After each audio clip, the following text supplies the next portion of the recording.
Hello, everybody. Welcome to a Thousand Faces Go Buff Yourself second session of testing Daggerheart, the new TTRPG system from Darrington Press and the folks over at Critical Role. They recently just released version 1.4.1, technically, and we had a blast the previous session, so we're back to try it again, along with some variant rules, but we'll get into those nitty-gritty details in a second. First, I am joined by, once again, 5 wonderful people. Thank you so much for taking time out of your busy, busy day to come and play this game and see if we can break a system a little bit. So, let's start with the person whose character name we won't necessarily be hearing right now. We have Matty. Hello. Ethan killed my last character, so I'm here with somebody else. Okay, technically I killed my last character, but I still blame Ethan. It makes me feel better. But I am Mithril Cosplays basically everywhere. I'm so happy to play Daggerheart again. If you don't know, it's a completely different system, but it is really, really fun to learn, and I am enjoying myself, so can't wait to die again. I feel like Daggerheart is one of the systems you can't really say that I killed your character when you have a choice whether to die or not. But it's neither here or there. But we do have, joining us again, second time on Thousand Faces channel, playing Roux Capu, TheMalloMan. Or Hello, Mallo. everyone. I'm so used to hearing TheMalloMan said like 1,000,000 times a minute over on Identico. It's all good. Thanks for joining us, y'all. Thank you for being back here, man. And also, I think just for the second time on this channel, playing Otto, we have Aaron. How you doing, buddy? What's up, everybody? Playing Otto, the Clank Wizard, School of Knowledge. So I'm excited to return to them and see what kind of shenanigans we can get into. And you've come back with a new mic, yeah? Since you were on here last time. Oh, hopefully we're sounding a lot better. Oh, yeah. It's amazing the difference. Just the difference of $10 in microphones is quite noticeable. Playing Finn, and I want you to know a really funny fact really quick, Mav. When I was using ChatGPT to come up with some NPC names, the name it recommended for a ribbit specifically, Finn. Just thought you'd like that. So you are as smart as, if not smarter, than ChatGPT. Hey everybody, my name is Mav. I'm a black guy on the internet. And I'm playing Finn, who's a ribbit. I'm a frog. That's it. You can find me on DigitalClubhouseTV. And last but certainly not least, playing the, well, you can see what she's playing if you're watching, but playing Mengah, we have Lauren.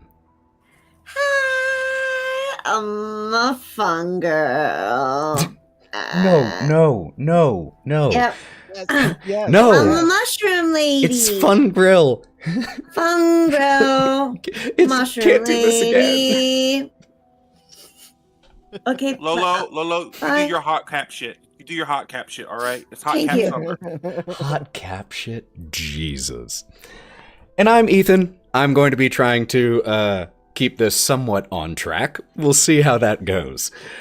But really quick, for those of you who are paying attention to the Daggerheart update aspect, just wanted to let you know some of the bigger changes between our first session and this one.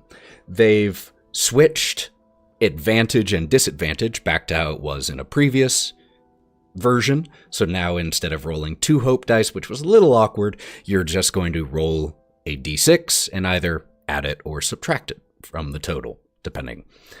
They made some pretty significant changes to some of the classes, made some changes to the minor threshold damage aspect, and switched around the armor and weapons quite a bit. Also, since our last session, our group has leveled up.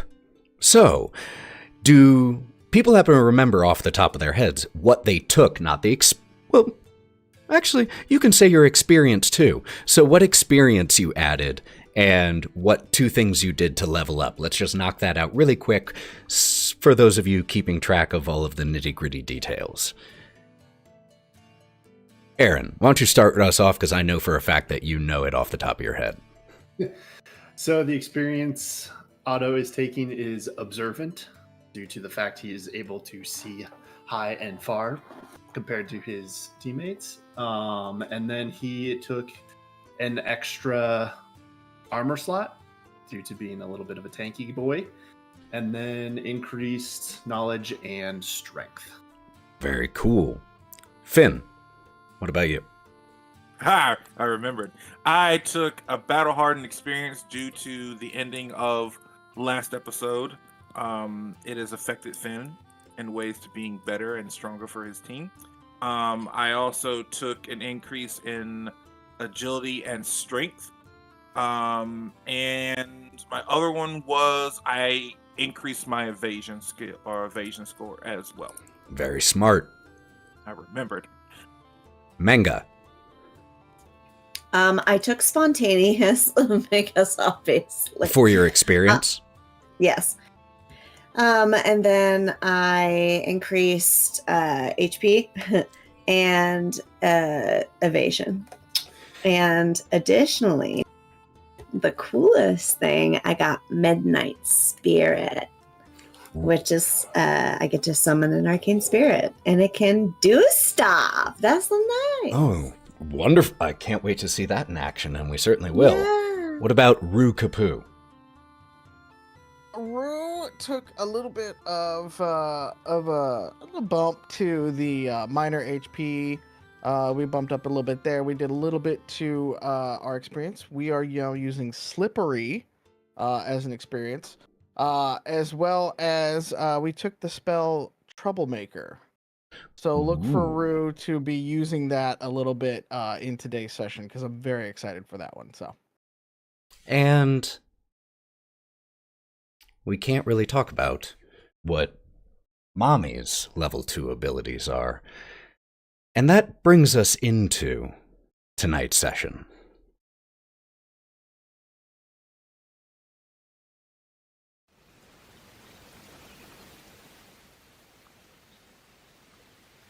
Two days have passed. As the camera follows a cart moving through the Sablewood,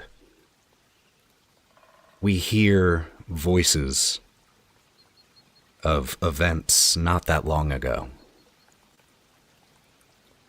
I'm going to die alone. It's not fair, is it? We see Mengah holding something that looks almost like a cocoon inside the carriage. And we hear Mengah's voice, "Never alone again." We hear Finn's voice, "She was wrong. She didn't die alone." We hear the voice of the Whitefire Arcanist, "The children of the forest will sing of her." And when you departed from the Whitefire Arcanist, she had indicated that there might, within one of the nearby spires, be the potential of returning Mommy's spirit to this world. But, as much as some of you may have wished to pursue that course immediately, you were sent here to the Sablewood on a mission. And the mission was to get the keystone of the capital city re-enchanted, reactivated, and return it so that the city could once again be warded and safe. You've completed half of that, and now you are returning to the city, returning through the Sablewood. As we see the carriage or the cart continuing on, is there anything any of the four of you would be doing in particular right now?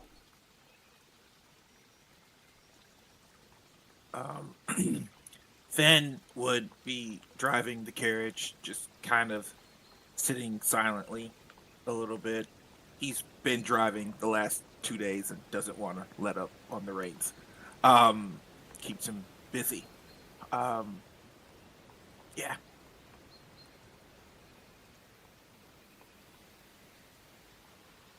Otto has been next to the package as previously. When they took it and delivered it, he is not letting it out of his sight and making sure it stays clean and safe. And always, periodically, looks over at Mengah just to observe, but remains silent.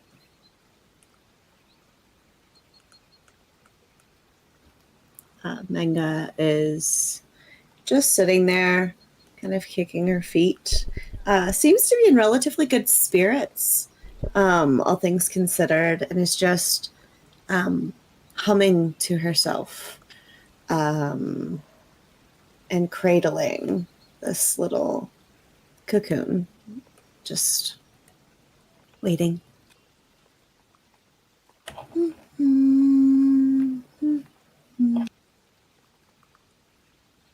Roux will probably be still hanging off the side of the cart up towards where Finn is if he's driving and stuff like that. Like, he's always kind of keeping a lookout as we go. Partners in crime always. Well, then, I would say that Finn and Roux Capu, you two, being the most aware out of the four of you of your current distance and journey, know that you have probably another full half day of travel to get through the Sablewood. However, looking at the angle of the orange light cutting through the heavy canopy above, the sounds of the particular wildlife that you hear around you here in the Sablewood, you know that evening is coming. And nearby, fortunately, is the first or last possible stop right outside of the Sablewood that the last possible stop called the Refuge. And, excuse me, I misspoke when I said you had about 6 hours until you got out of the Sablewood. You only have about 2 hours more travel through here, and you should arrive at the Refuge around dusk.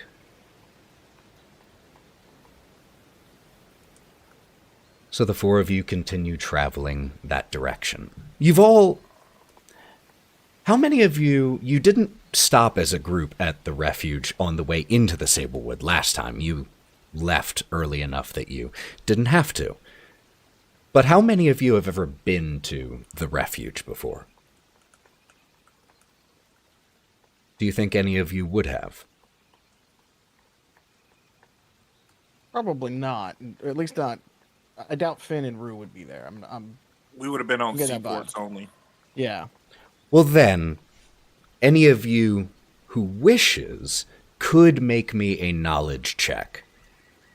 A knowledge roll, just to see if you know anything about the town. Otto would definitely scour his memory banks. Knowledge roll. Got something with knowledge. Advantage. So Otto gets advantage on all knowledge rolls to recall information. Beautiful, so add in a d6. D6. Already taking advantage of those updated rules.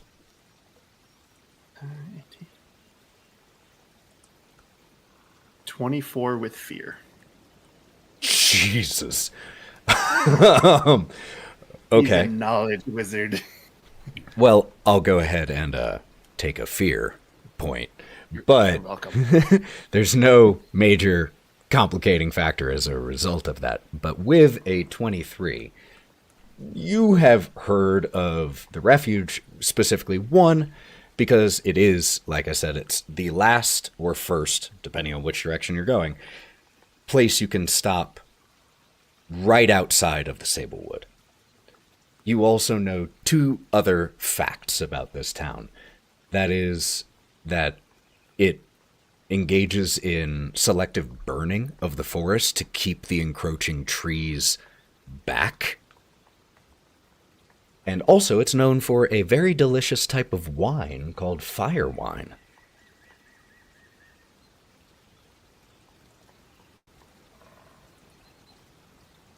He would, because Mengah's the only one in there with him, his eyes would kind of flicker a little bit with this information and look over.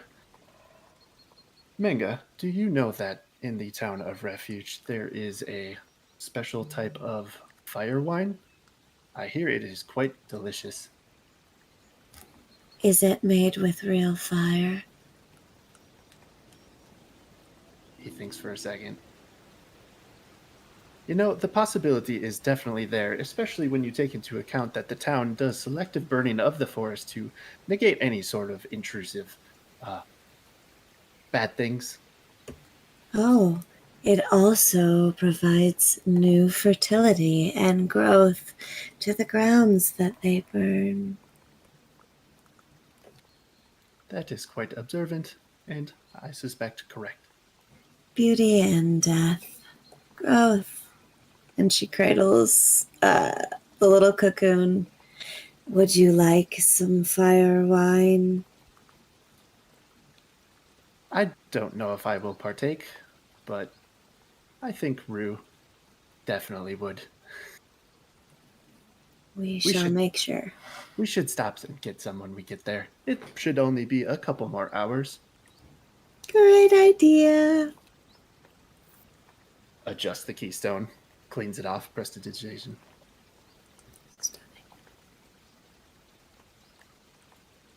The next couple hours pass relatively uneventfully, and the edge of the tree line, along with the blackened, charred remains of a recent burn, become visible to you, Finn and Roux.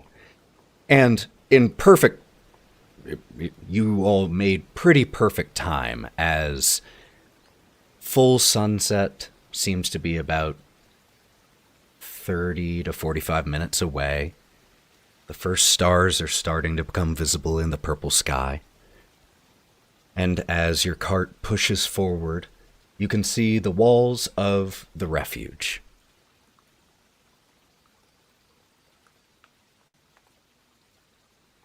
Finn's going to, on top of the carriage, let him know that we're almost there. We're almost here. Right. There's a very loud return, doosh, doosh, from where he pounded. Roux, you good? Good. All right.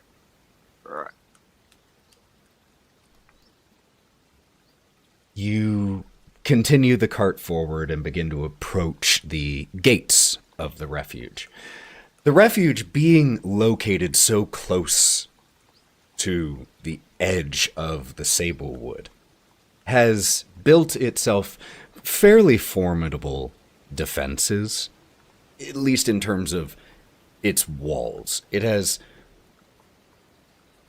20-foot rampart style, not stone, but very heavily reinforced wooden wall and wooden ramparts that guards can walk atop and keep an eye for any creatures of the forest that start to push too close to the town.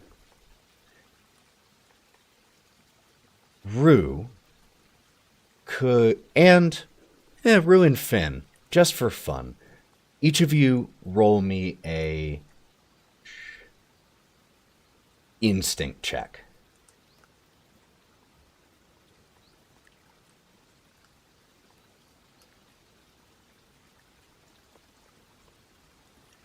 $18 with hope. Nice. 17 with hope. Very nice. So then, as you're both looking at this, at these walls, everything seems in order. The gates are open. The walls are... the gates are open. Wait, I forgot. Do I add both of the hope and the fear die? Yeah, you add them together. Oh, then hell no. 17 plus 16 plus 1. Huh? Wait. You roll D12s. 2 d20s. Did you roll D20s? Oh, yeah. Oh, shit, yeah. All right, kids, we're back in Daggerheart. This is D12 land. I get the D20. My Leave bad. it alone. It's mine. My bad. You get I D12s. forgot. Okay, hold on. Hold Technically, I on. rolled a 21 because I can't read my other die. I was like, Okay, With hope Wait a still, minute. though. wait a minute. There we go. So, okay. this is a playtest. We are new to this. Yup. I just was rolling D20s yesterday. Hold on. Fuck. All right, so that is... okay, so D12s are those. That is... Okay. 15 with fear. With fear. Okay. Yes. Excellent. So both of you make the connection of, oh, everything here seems fine. The gates look normal. They're open. Why are they open? They are normally closed. And as Finn, as you notice this, you hear a creaking sound and a snapping of wood as a figure you hadn't noticed prior tumbles head over feet off the ramparts. You could tell by the way that it fell, it was already dead, but falls off the ramparts and smashes onto the ground. Cadet! Bring out Cadet!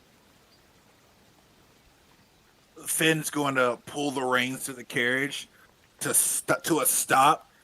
Really, Roux? And knock on the carriage again. Everyone out now.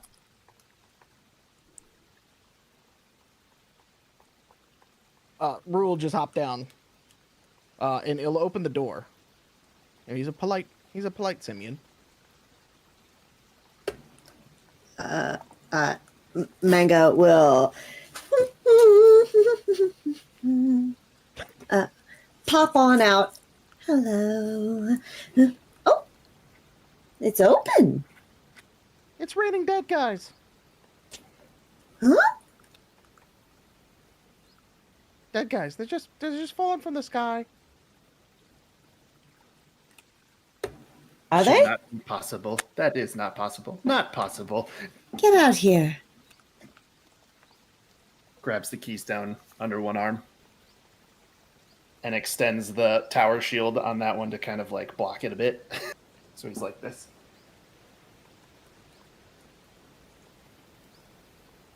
Finn's going to go over to the dead body that fell for however many stories, if there's anything left. I mean, I'm not 100% certain what would happen to a cadaver if it fell 25 feet onto the ground. I think it would still be together, but a few of the leg, or one of the legs is bent at an incredibly unnatural angle. The neck has been twisted. But what exactly are you looking for as you go to look at it? Cause of death? Or, Make me, let's see what role that would be. if Probably the fall a didn't kill him, something else did. probably a knowledge roll. And while you're doing that, I saw Mengah's hand. Mengah, as she hears the bodies are falling from the sky, she's like, And then she immediately turns into the car and calls Otto out. And then she sees that you're over there, and she's gonna come over and she's gonna put her arm over your shoulder. If you do not know, I can pull it from him. Wait, you can do that? Yes, it is beautiful to share. Well, by all means, with use an experienced friend to all, go right ahead. Are you sure? Yeah, you're better at this than I am. I just know how to make things dead. She's super. She kind of like shrinks into herself a little bit. She's super not used to people encouraging her to be weird. But she's going to go ahead and be weird. And okay. And she's going to throw herself to her knees and put her hands together. And then just going to gently touch the top of what's left of the head as if to brush hair behind an ear, and going to use my ancestry death connection. While touching a corpse that died recently, you can mark a stress to extract one memory related to a specific emotion or sensation. So you reach down and you squat down, put your hand on the ruined head of this young man. And we can see, as from Mengah's hand, these spider webbing fungi wrap around the head of this cadaver and go into the skull. And there are quick lightning, like pulses of light, through the spider webbing fungus around the skull to Mengah's hand as the memory is brought to you. What emotion or sensation are you looking for? It's a little broad, but imminent fear of death, ideally. I don't know if that's broad. I think that's very, very specific. Okay, cool. Then the Answer, please. I'm going. Story time now. The images that come to your head, you can tell that it was up on the ramparts. You can see through this person's eyes as people inside the refuge flee. There are shambling creatures following after them. And your point of view snaps to the left as you, at least it looks like you, but the person whose memory you're seeing, raises a bow, draws back an arrow, and is quickly overwhelmed by 4 figures that come tearing his direction and rip. And it cuts.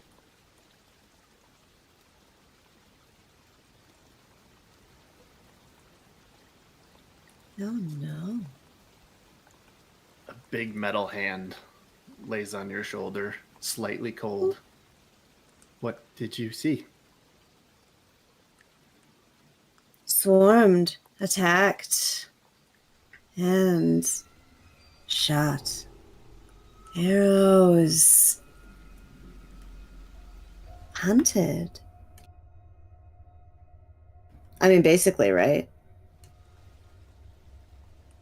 I don't know about hunted. However, swarmed and attacked, definitely. Fantastic. It looked like... Never mind, not haunted. Just kidding. It looked like the people of the refuge were facing an attack of some sort. And the last image you saw were 4 bloody faces, flesh missing, rotting away, charging at the young man at your feet. Fucking zombies. Could Otto make a knowledge roll on what a zombie could want or need or weaknesses? Absolutely, roll it. The wiki. The fuck's a zombie? It is an undead dead. It is a cross between alive and very, very dead. 19 with fear. But if I recall a magical creature or something of a magical nature, it doesn't matter. I still get a hope. Damn, that's very cool.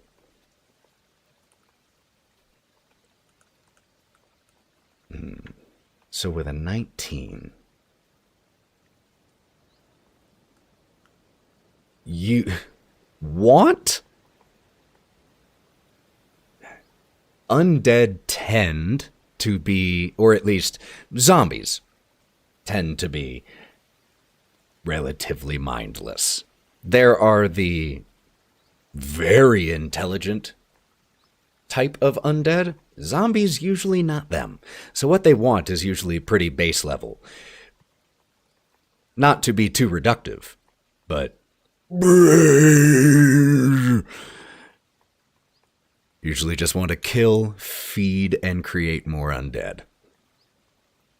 However, because they are so simple-minded, they also tend to be wonderful underlings for more intelligent creatures.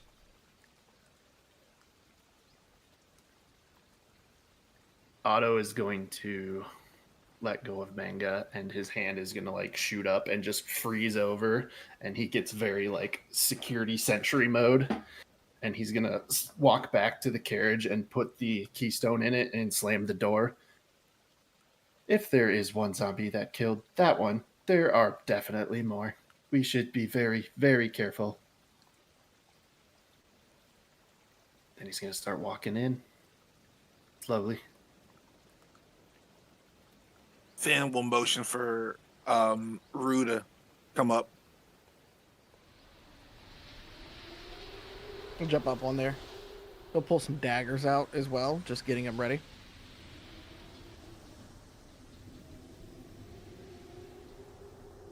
And Finn will take the carriage in with the rest of everybody. How are you all? Well, the cart makes it a little difficult, but those of you who aren't on the cart, are you walking in normally? Are you trying to sneak through the gates and be quiet? Are you announcing your presence? What are you doing as you step through the open gates to the refuge? I think it's time to sneak. We're gonna sneak a bit. Otto's giant foot was about to land on a cobblestone and just freezes, and his head spins directly around and looks, and then slowly tries to tiptoe backwards towards them. I am not quiet. I'm not quiet. All right. So you all are moving in quietly. So could I have a group finesse check? Okay.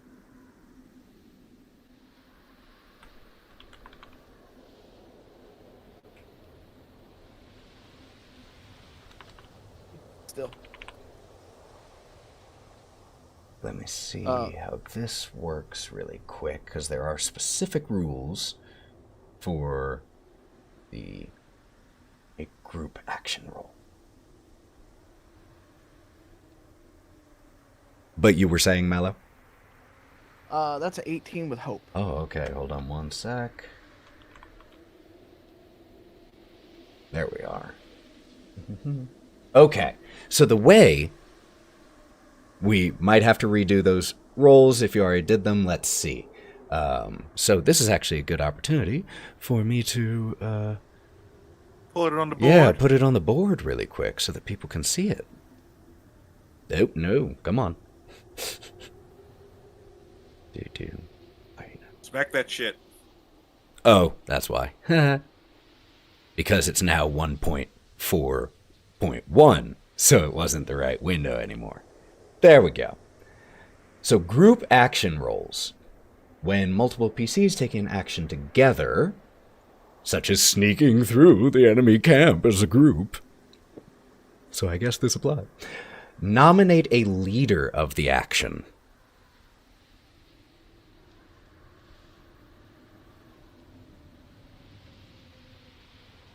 That's gotta be Roux. That's gotta be Roux. That be Roux. Hi, I'd like 10 on Roux, please.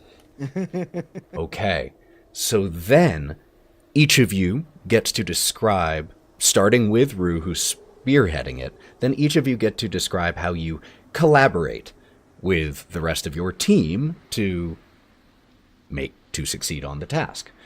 The leader makes the roll as usual, fittingly enough, you already did, while the other PCs make a reaction roll, using whichever traits they and the GM decide fit best.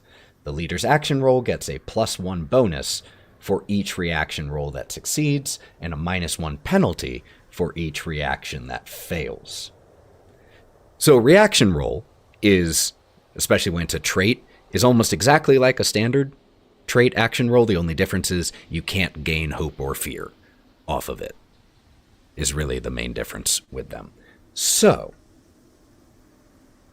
what would each of you be doing to help sneak through the camp?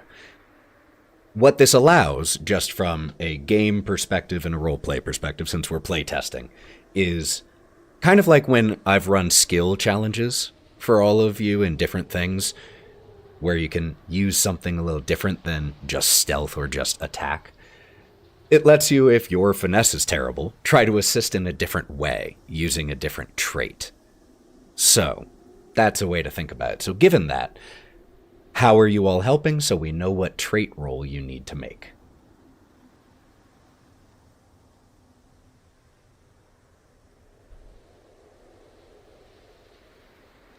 Finn would try to, I don't know how this is going to work, but he would try to like make sure there isn't anything on the ground of like, think of like looking for landmines of like, if you step on it, it's going to snap and alert people and everything. That's all I got. Are you trying to justify using strength? No, agility.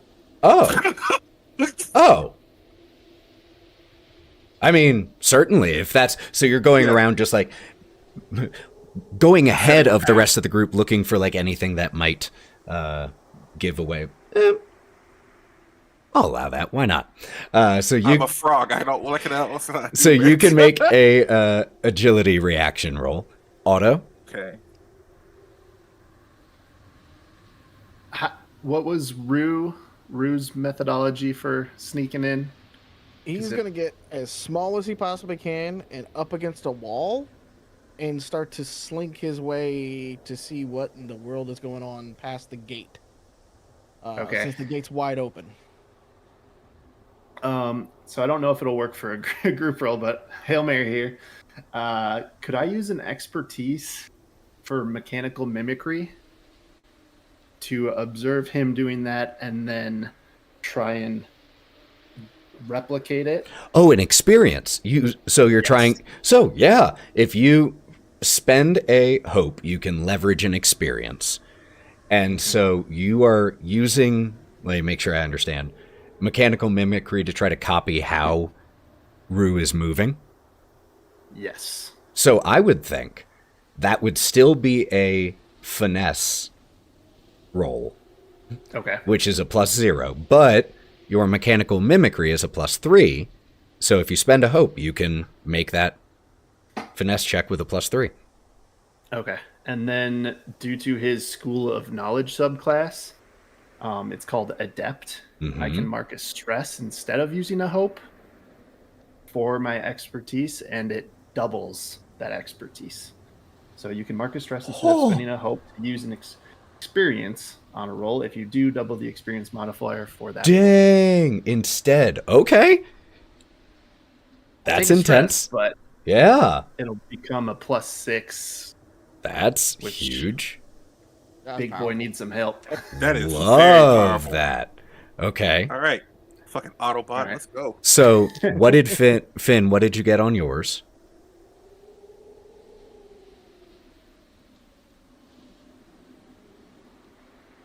Was that 17 with hope that I saw you mouth? 17 with hope. Hey! Wait. I had strength, right? +3, so 20. No, you said you were using agility. Agility, yes. +3. Agility, so 20. Got it. 17. Noted. Yeah. Otto, what did you get? Otto is making himself really small, just like Roux, and he is getting a 6 on the die, +6, 12 with hope. God, that +6 really putting some work in there. And Mengah, what would you like to do to try to contribute and help here? My hope was to be able to use my shadow stepping ability to move ahead and encourage Roux where to go, and then come back with the group, consistently letting him lead, but kind of showing him how to navigate, or I don't know. I just want to be looking ahead. You know what I'm saying? So here's what I'm going to say. Is because of your shadow stepper ability, you're still hiding. So I would say a finesse check with advantage. Okay, let's see. I'm going to try to roll it up in this. And Otto, did you say yours was with hope or with fear? Oh, it doesn't. Oh, yeah, it does matter. Right? Yeah. It was hope. Hope? Okay. But we don't get it. No, you don't get it, but it still impacts what type of roll it is. And Mengah, what did you get? At first I got a 24, but then it says trait roll, reroll 13, 2 on hope, 4 fear, and 5 on the d6 +2 with fear. I didn't understand I don't understand. anything. Yeah, I don't understand what's happening there. I'm using demiplane. I'm gonna say 13 with fear. So can you look at what you just rolled over in the bottom left? Yeah. So it says finesse trait roll.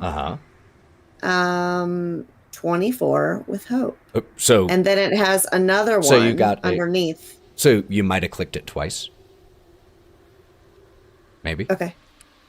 But with a 24 with hope, Finn and Mengah are able to successfully assist. Otto, sorry about that. You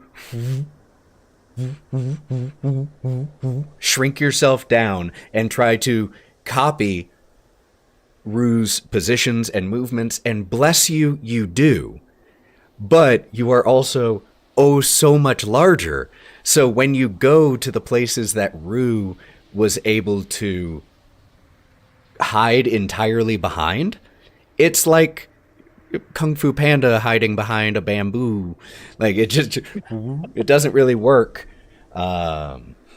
Kronk walking along the.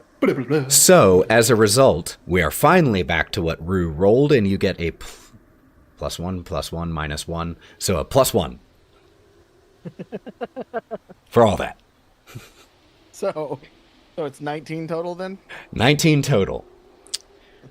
That was a good roll. So, you all quietly make your way inside Refuge. And it's really quiet in here. You can hear the wind. You can hear shutters somewhere in the town.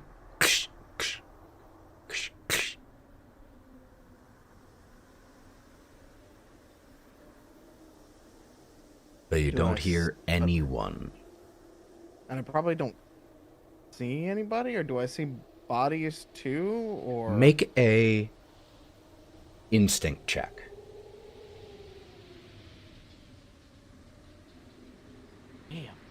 damn. That is 23 with hope. 23 with Roux hope. is on it right now. He is like stuck to a wall, and he is uber paranoid. So you do see someone. Just ahead, slightly into an alley, you see a figure. Single figure. Standing, facing the alley wall. So you see the back of it. Just standing.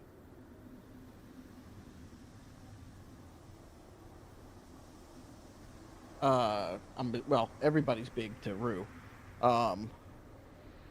But humanoid, kind of tallish sort of person. Yeah, this particular figure looks like was a dwarf. Or is a dwarf, I suppose? Roux's going to, as quietly as he can, kind of take one step, then another step, then another step. And just, he's kind of like still doing this thing like, all right, are they breathing? Are they zombie? Friend? Friend? The figure is moving. But when it moves, he jumps a little bit. So it's not frozen in place like a statue. It is moving. And as you get closer, you do hear that it's breathing. And boy, do you hear that it's breathing.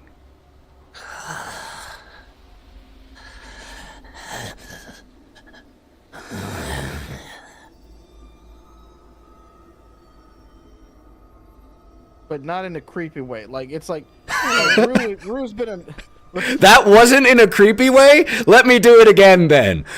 He may have sleep apnea. Yeah, hold on. If that wasn't in a creepy way, then I didn't do it right. Hold on.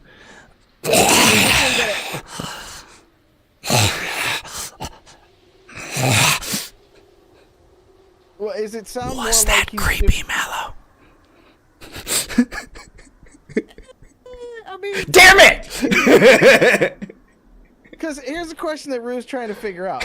He's trying to decide, is this person like gasping for air as if they've been stabbed, or is this a zombie and he's about to like It's a totally fair question. Yeah. Might just be That's sleep what he's trying apnea, to like Mav said. Could just be that another case, a tragic case of standing sleep apnea. He's gonna still kind of like cautiously walk up, and he's gonna kind of like signal everybody a little forward kind of thing, since everybody's kind of sneaking in. But he's gonna kind of like point as he's gonna kind of keep everything going, you know, in the general vicinity. So, you had a very good group of stealth in check. It's interesting that it's not really a group stealth check. It was, but you had a very good check from Mallo as leader. So you're able to... How close are you trying to get to this thing? Trying to see if there's just blood coming out of him, if like we need to repair this guy, because we need to figure out what the hell is going on. And if he is not of zombie persuasion, then he might be able to at least explain what in the world is going on. From the back, you don't see any blood or injury or anything of the sort. How far away are you right now? If it's down the alleyway... Just a little. It was about 40 feet, or about 60 feet from you when you noticed it. So he'll get about 40 feet away. Okay. He's not quite okay getting any closer than that at the moment. Could all of you, really quick, make me instinct checks? And what are the rest of you doing as Roux continues moving forward? Let's deal with the instinct checks first, because that's easy. And then we'll get to the other. Shout them out. 7 13. with fear. Got it. 13. Got it. 13 with fear. Mengah. 13 fear. 9 with fear. Damn. Okay. It's So all now, gone wrong. what We'll roll. were you all doing as Mallo was approaching this figure? Oh, I'm sorry. Oh, let me start that again. What were you all doing as Roux Capu was approaching this figure? Two very different images. Finn would have kept his eye on Roux to have his back just in case some weird shit popped off. But his knees are kind of shaking, knees weak, palms sweating. This is really fucked up right now.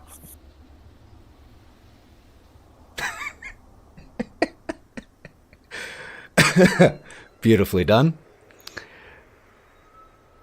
What about the rest of you? Otto is mimicking Roux as best as he can still. Probably, I would say, like 5 feet behind him. Just step for step, just this looming metal figure behind. Mengah. Just delicately waddling alongside Otto and just kind of rubbing her hands together excitedly, very dialed in, watching Roux go through these motions here. It's a beautiful ceremony and she doesn't want to interrupt it.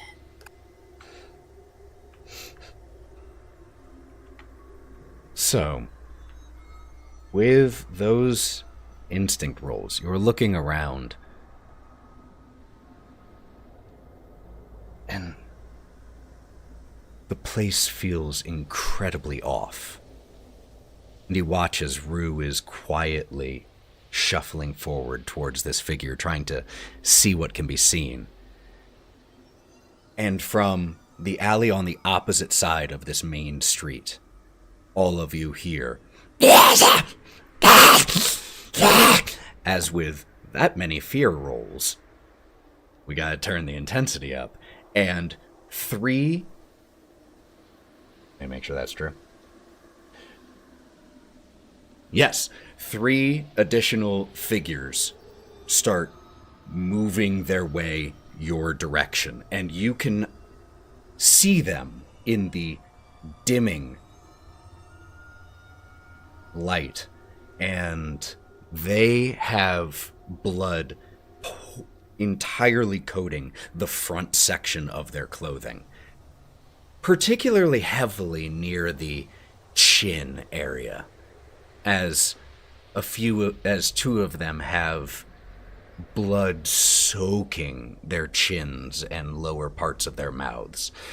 The third one probably would if it still had a lower jaw.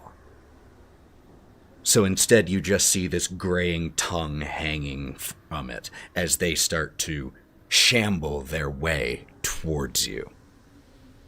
Now, we are going to enter combat really quick here and pull out the action tracker. We don't need to use Roll20 map for this one. We're just going to use it for the action tracker aspect.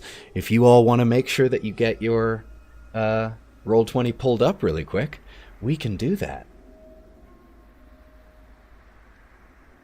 And ignore everything else you might see on there for right now. Let me get it pulled up on the stream really quick so everyone can see it. See how many actions we have going.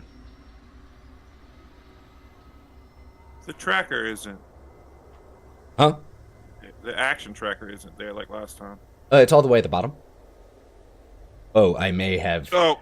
you all on the wrong scene. No, I have it here. No, I wasn't pulled back Yep, all the way. all the way at the bottom. That's all we'll Yep, need yep. for this one. So, gonna move this over here and off screen really quick. Don't need that. Don't need that. Come on. Oh no, there's so many. Move. There we go. All right. No one saw anything. God dang it. All right. So, this is a great opportunity to say that we are doing something. We are using a variant rule now.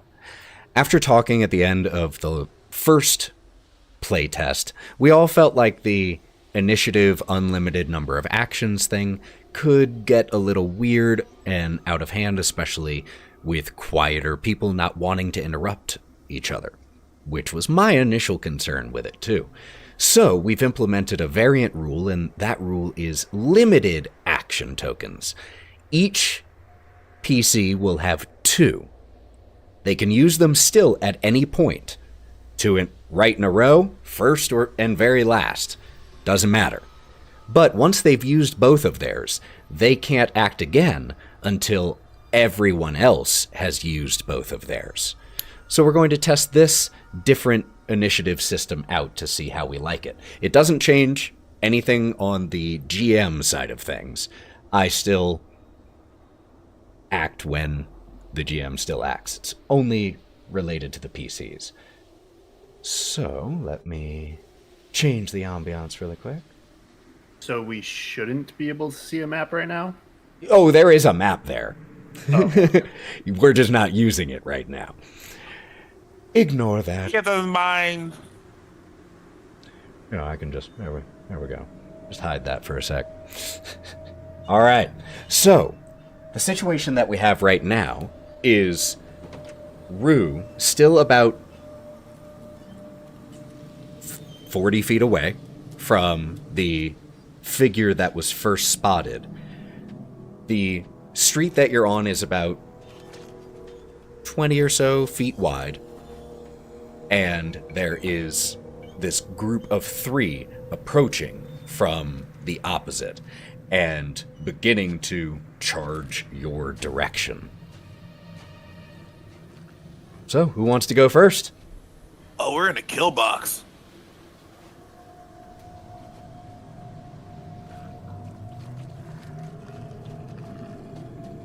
I got an idea. Kick things off. Hit it. Go for it. So move the action tracker. Yup. So being taller than the rest of the party, and he was focusing on the first figure that we saw, and then with the other 3 approaching, and his head just completely spins around and watches them. His body turns in like sections, so then he eventually is facing the 3, and he's going to try and use prestidigitation to create a smell a little bit behind them. Okay. Probably about, I don't know, 10, 15 feet. That smells like thistle folk being barbecued over a fireplace that he recently recalls. So he's gonna just waft that spell over there and hopefully distract the zombies for a second. Okay, so here's what I would like you to do. Make me a spellcast check. Nice. Okay. 17 with hope. That is meat to beat the DC that I had in my head. And 1. Actually, hold on, let me roll. 1 of the 3 approaching figures starts to move back down the alley the opposite way.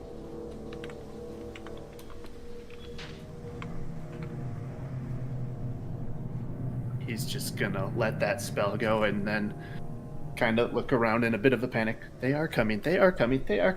And remember, with any action, you can also do basic movement. I'll position... I'll stay put. All right. I see Roux's action token. Roux's going to take another step towards the figure, and he's just going to kind of quietly go, hope that you're a friend, because we got problems behind us. Are you a friend? The Okay, not friend. dwarf begins to turn, and the right side of his face is gone.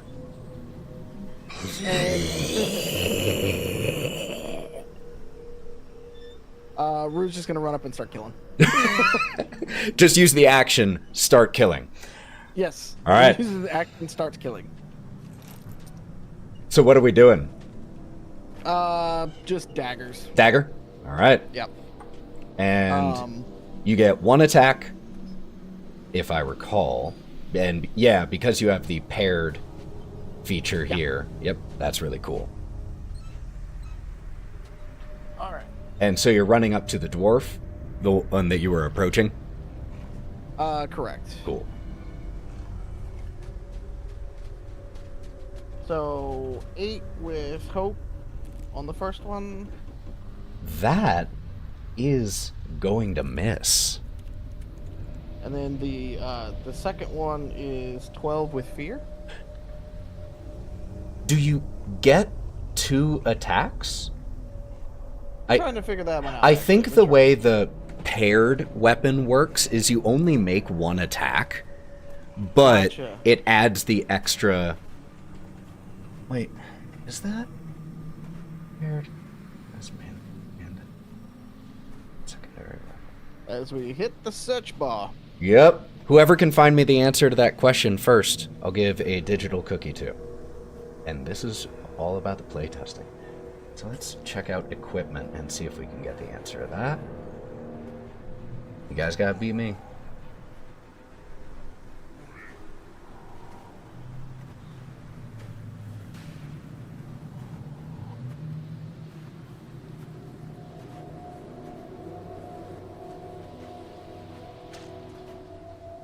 Secondary weapons, Not typically anything. ancillary pieces of equipment like daggers.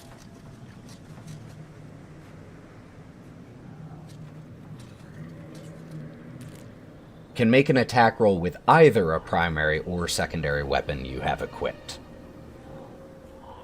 Okay.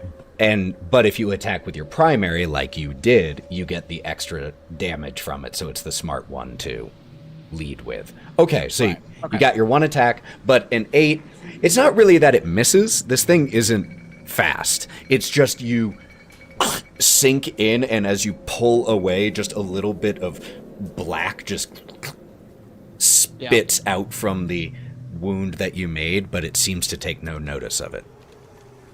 Well, thankfully I didn't give you a fear on that one. That's true. So, good to know. And actually, Mallo did something that I really liked with moving Roux' action token up there when he knew he wanted to go. So that was a good visual indicator for me to go to Mallo next. So if that's something you feel like doing. It's arcade rules. Yeah, Arcade you know, rules, putting got your it. quarter down. Yeah. It's like a digital kind of raising the hand. Yeah, I love it. I love it. All right, Mengah. Mengah is going to see this and immediately be like, oh no, and it's gonna rush in and ideally get sneak attack because I'm within 5 feet, and he's within 5 feet, and we're all within 5 feet, and then get him. Now, reminder about a Yeah. cool feature of sneak attack. If you Yes. want, you can gamble. By Spend any number of hope, and if it is successful, you deal another d6 number for each hope spent. D6 damage, yes. I Though only technically have it is a 2, D6 number but too. Let's do that. Why not do that? So in- how yeah. much hope are you going to gamble? I only have 2, so let's do the. You know what? No, I need it. I need it. Don't. Nope. I need it. I can't do it. Okay. No, thank you. Well, Polite you decline. still get basic sneak attack, so roll to hit. Yeah. Okay. Wait. Hold on. How do I do that here? If you're doing it on demi-plane, you can just click the Just do finesse dagger. right next Yeah. to dagger, Got or it. you can just roll the 2d12 manually, whichever you want. No, I got it. It's 21 with fear. Oh no. That hits. I will take that fear, but you do hit.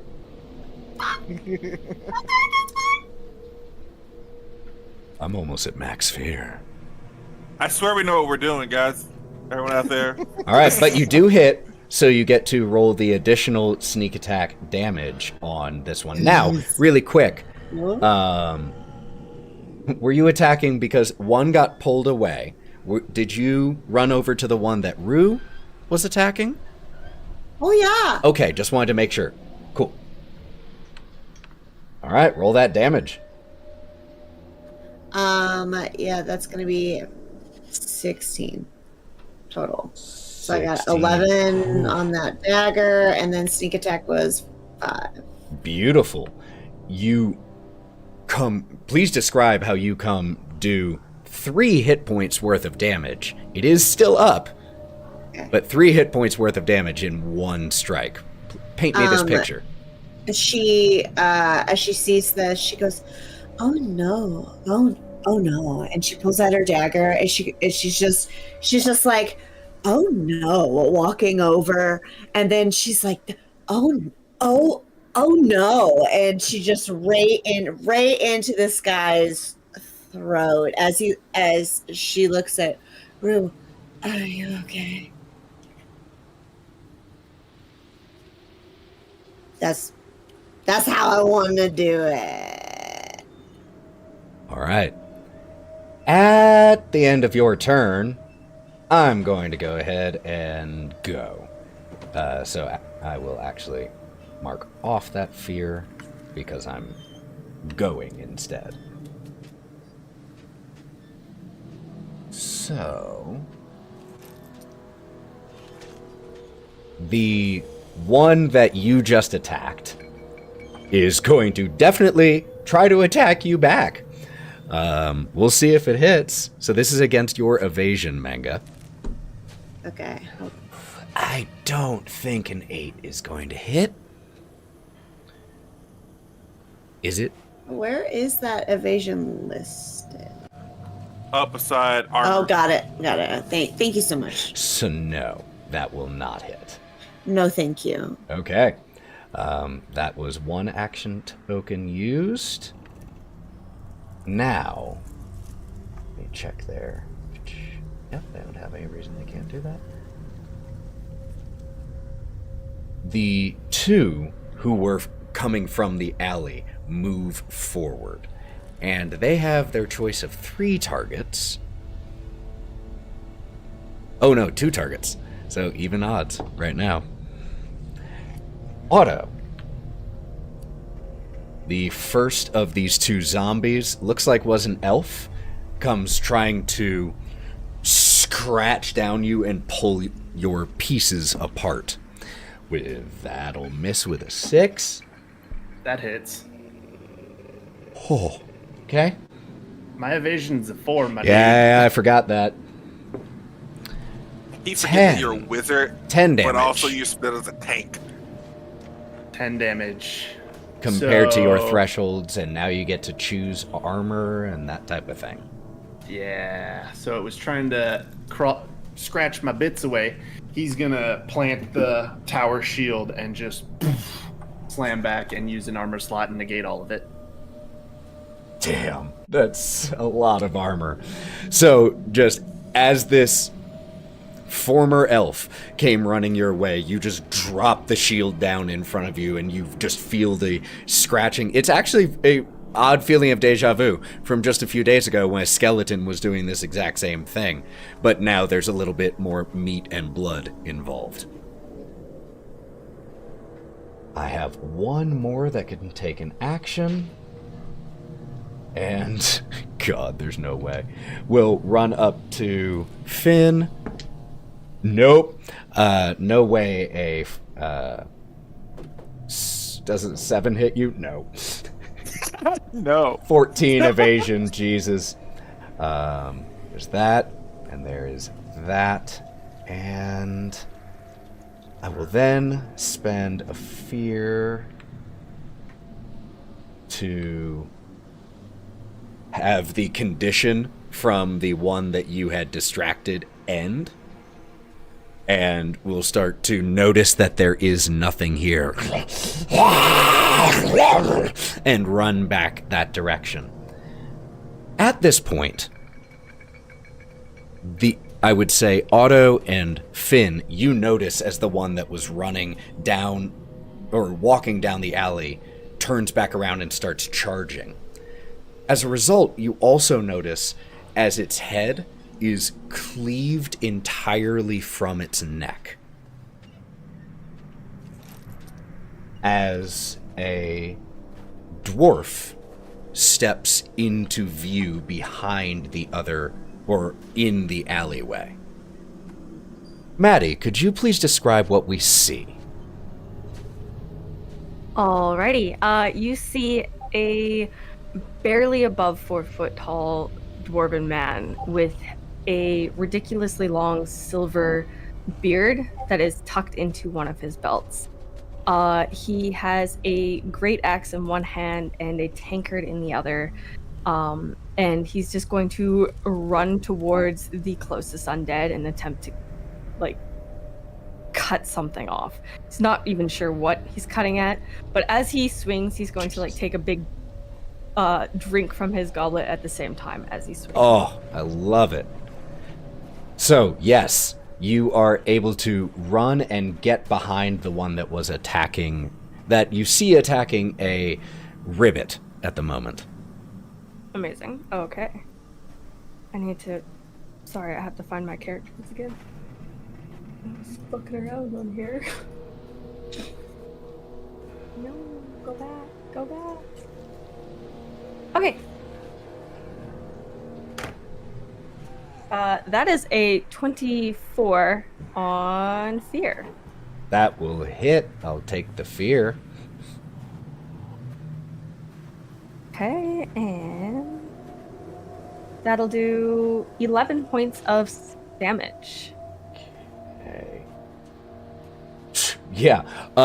Please give me a picture of destroying this zombie. I'm assuming he's coming from behind the zombie, so as he swings up with the axe, he's going to take a really deep gulp from his tankard, and he's just going to slash down almost half-heartedly, like he's done this 100,000 times, and just kind of cleave in a diagonal from the neck to the armpit and just kind of eliminate it. Absolutely. So did Otto and Finn see that? He's right in front of me. Yeah, right there. The Otto behind the shield just see his eyes peek out and they go, And Otis, wasn't it? Comes and sticks out from your eye a little bit and also.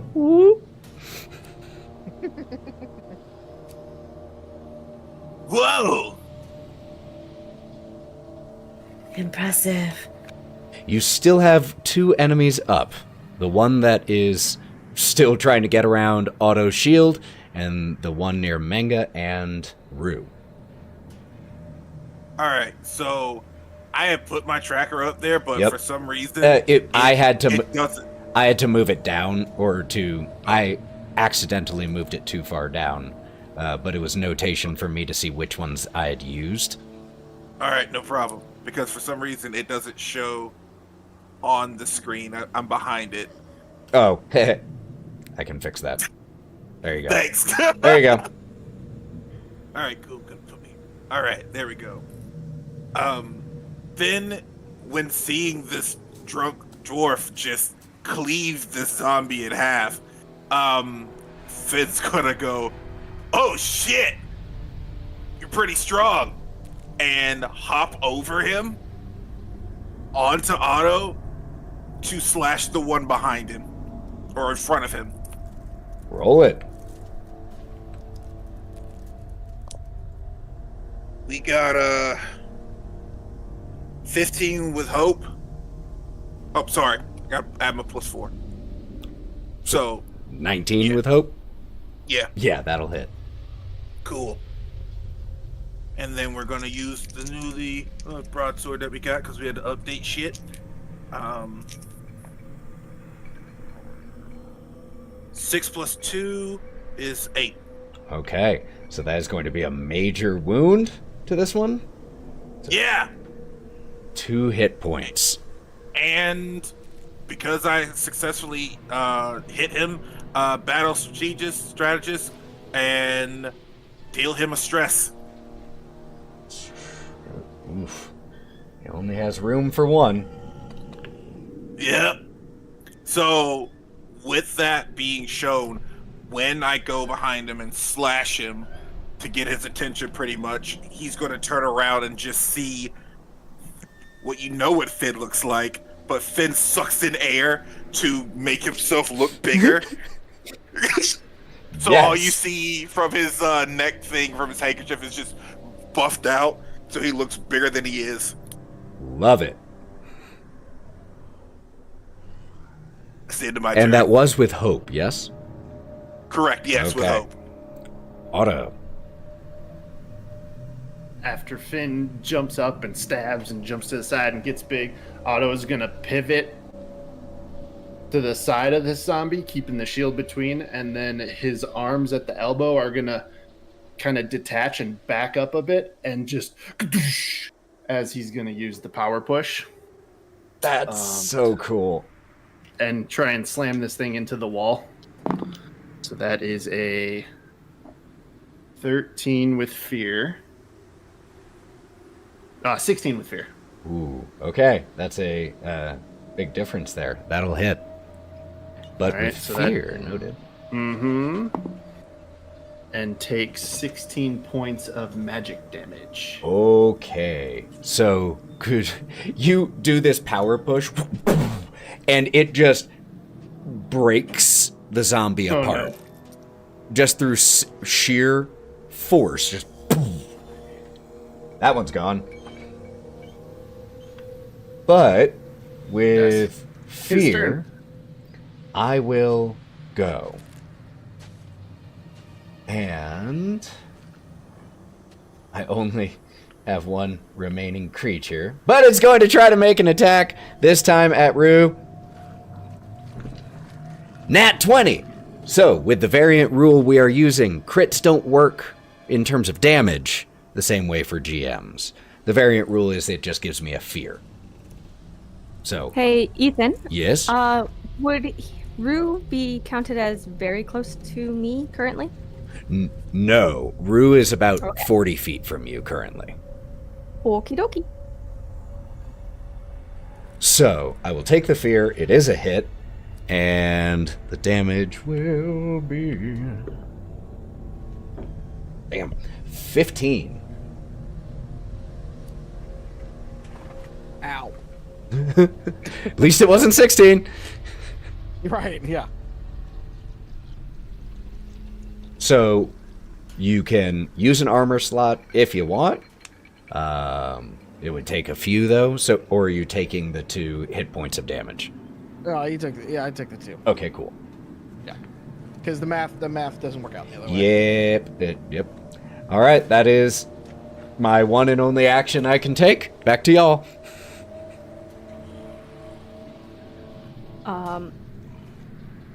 If people don't mind, I would love to go. He is going to, as he walks, he's going to wipe the blade of his axe on his sleeve. And would I have enough movement to get to the other zombie, or would I have to double move? Given where we are in this fight, yeah, you have movement. Okay, he is just going to strut over to the other zombie, looking not exactly down, because most of the individuals are, if not level height, are beneath him, but he's going to look down his nose at everyone, and then he is going to swing his battle axe once more and attempt to cleave that zombie. Let's do it. That is a... I cannot math right now. 14 with fear. On the nose, you hit. Alrighty. I will take that fear, Sweet. though. And that would be 5 points of damage. Which is only a minor wound for this guy, but it was barely hanging by a thread after Mengah's first attack. So, could you describe how you take out this final zombie? He is just going to cut that thread. He's going to cleave it right across the neck and let the little skull hit the ground before he just boots it with his boot.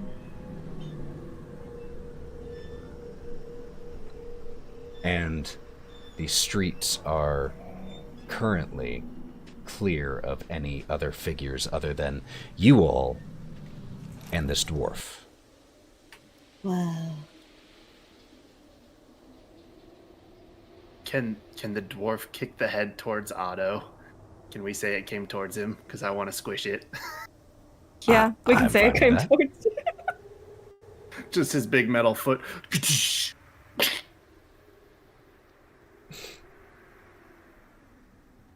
That seems to be the last of them. Who are you? Well, the name is Darcy and Diddy Inc., but generally people just call me Daddy. It's nice to meet you.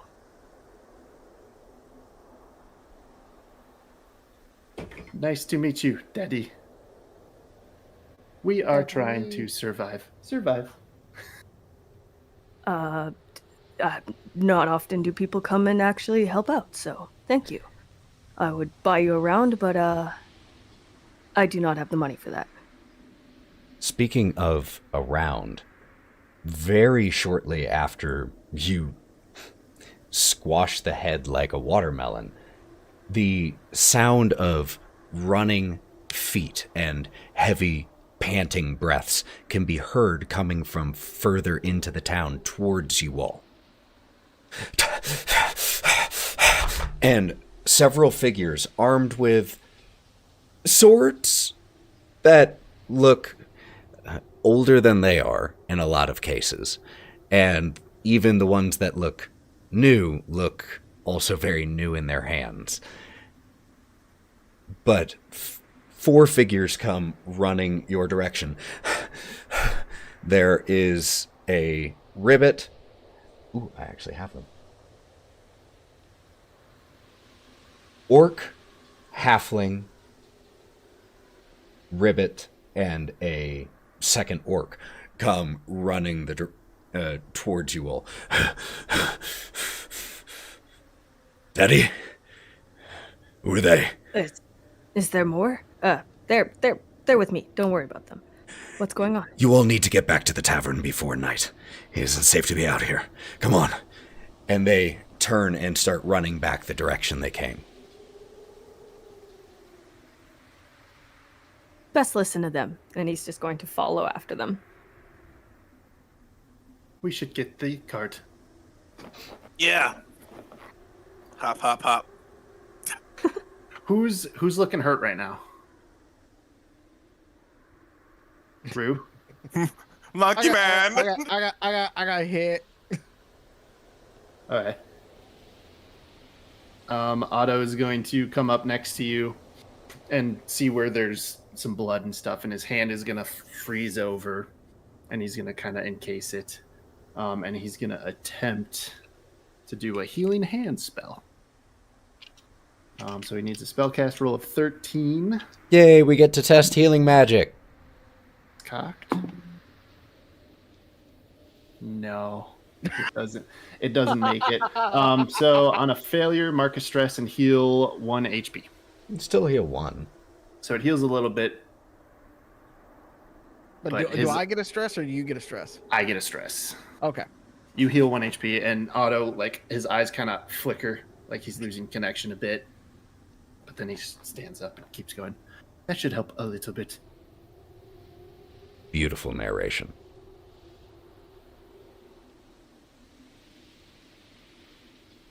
So, you all start hustling through the streets now.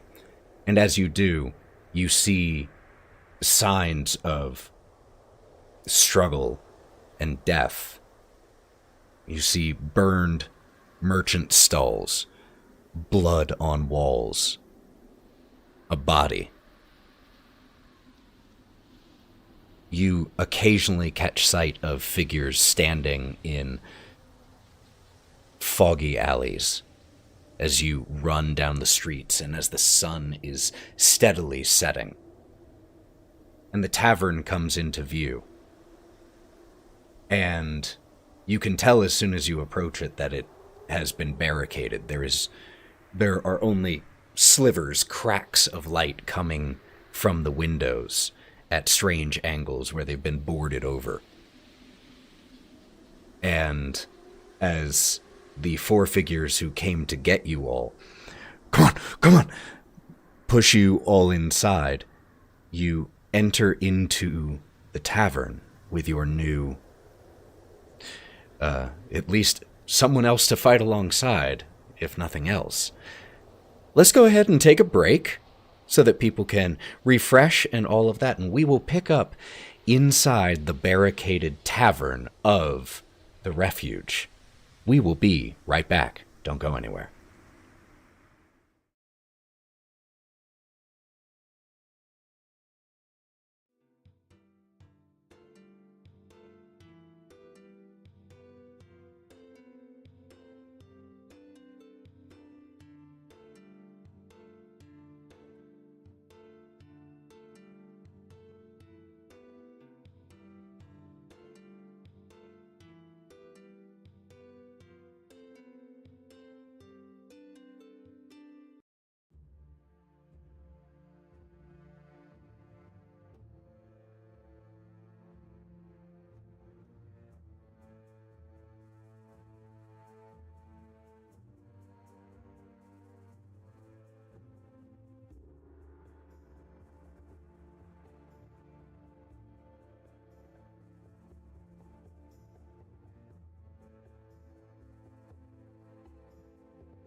We're back.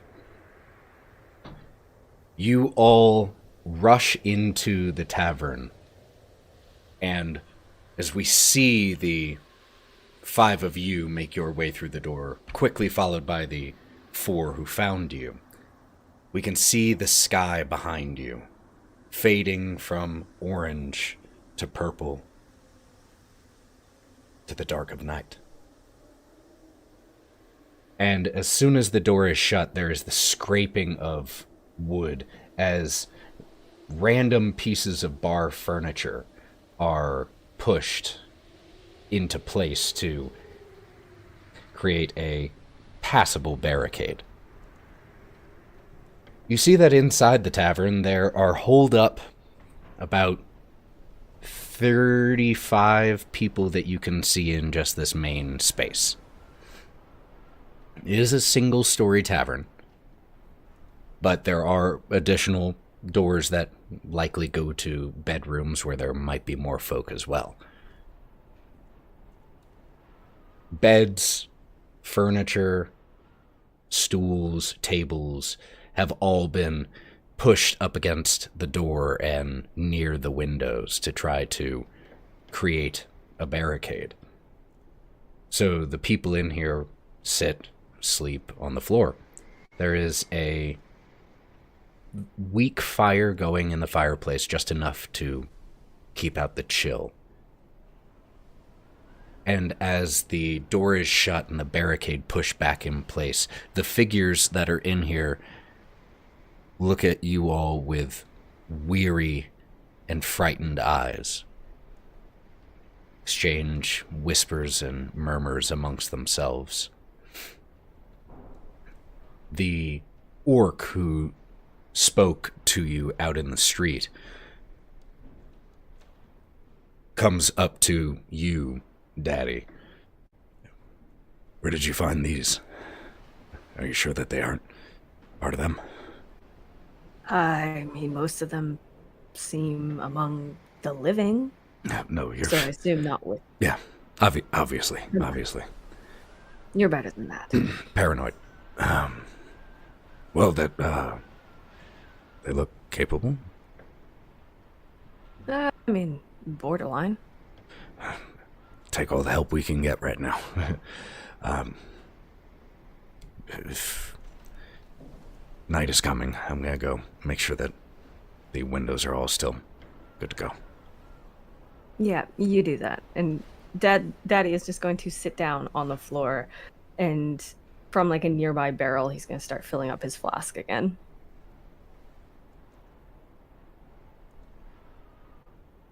So, my friends, welcome to hell.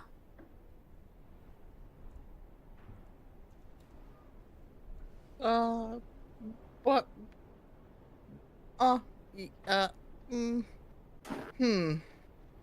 You got zombies. Yeah, what was that? What's up with that? A real problem.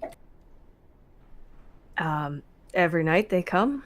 Every morning I clean up. It's only been the last 2 nights, but it has been each of those 2 nights. Which, as Daddy tells you that it's specifically been 2, that time frame is familiar to the 4 of you. It was about 2 days ago that the ceremony to re-enchant the keystone occurred, the one which awoke things in the woods. Undead, drawn to the power put into the keystone that you now carry. Perhaps other things woke up as well. You said 2 nights ago? Yep, as long as I've been here. Finn's gonna look at everybody. Oh! Okay. Do you know the monkey meme? Where the monkey's like looking side to side? That's Roux. He's not saying a word. He's just looking off camera like, Do we have the keystone on us right now? I know we said it was in the carriage and we like brought it with and stuff. You said you brought it with? Yeah. Yeah, you never okay. let that thing out of your sight. No. I just wanted to make sure we weren't jumping the gun with anything. So he's like, kind of got it. You know, the math does check out with when we,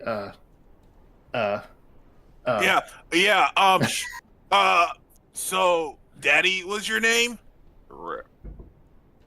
Yes. So do you like live here, or are you just passing through? I'm a traveler. I was just passing through. You lot seem rather suspicious, if I do say so myself. And he's just going to be staring at Otto the entire time as Otto is attempting to hide the package. Otto like makes eye contact but quickly looks away and then goes back to eye contact but keeps looking away and doesn't know what to do with himself. Prestidigitation, a little dirt off of a wall. The suspicion is well placed. However, it is mostly just anxiety. And grief. Yes, and grief. I am neither anxious nor grieving, so I think it's just suspicion. What are you carrying there, little metal man? He is a big metal man. Walks up, looks around at each of you. This is a keystone. We enchanted it 2 days ago with help of the Arcanist. And then we lost one of our friends. We did. But we need to get this back to the capital. It is very important. What does this keystone do? Do we know what it does? Yes, well, at least according to the Arcanist, when you spoke with her, she said that if anyone knew this ward were gone, the capital would be conquered within a day.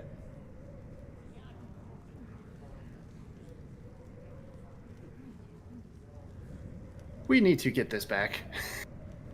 It is utmost importance to everyone. So how zombies coming here? Zombies? Yeah, they just walk through the gate and attack us for the last couple nights. They Can tend to... we close the gate? Do you want to go out there and try? Looks out a little crack in a window. Maybe another time.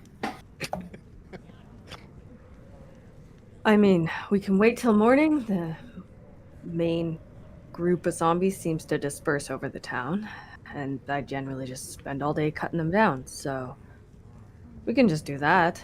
Or if you are feeling brave, and since we actually have enough people with able bodies, we could possibly take them on.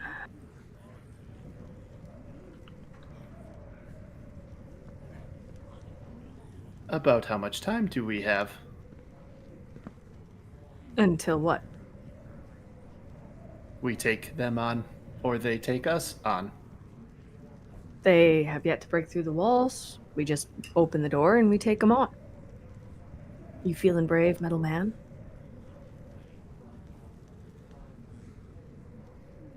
We should consult our team. Shuffles over. What should we do? Do we stay here? Or go to them?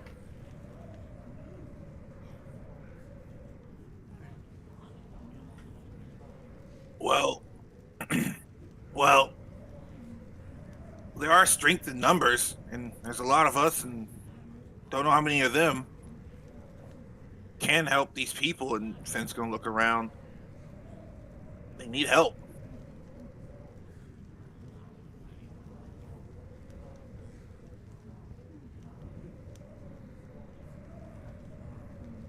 Roux? Come at night, and there's more of them.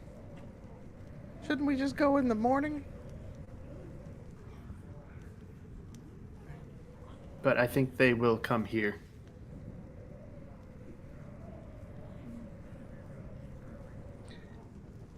As if on cue.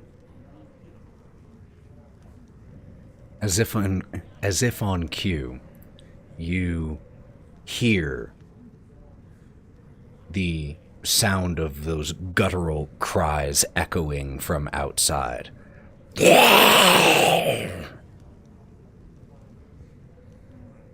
And the orc who had been speaking with you earlier, whom you know, Daddy, to be named Garouche, comes back and says, you can hear his heart rate is elevated. You can hear the panic in his voice as he comes back. They're going to attack again.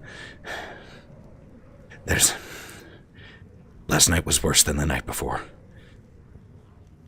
If that keeps up, I'm not sure if the barricades are going to hold. I'm glad all of you are here, even though I'm sorry you are. There are windows, and he points towards the way he came. There are windows that way and in the main room, but we've blocked them off as best we could.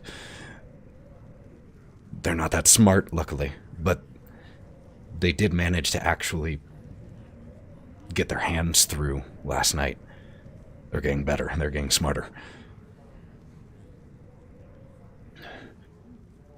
I'm gonna go check. So, do you think we should just have some fun then?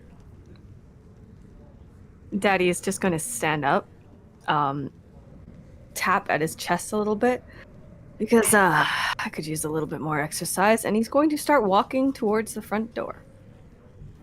Mengah is going to look at everyone else and then follow in suit, kind of walking backwards while looking at them. It makes no difference whether we open the doors for them or wait for them to break them down.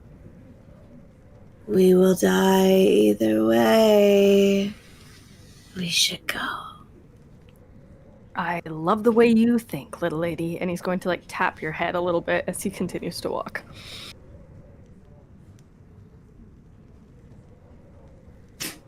Hey, Roux, have you ever fought a zombie other than just this one?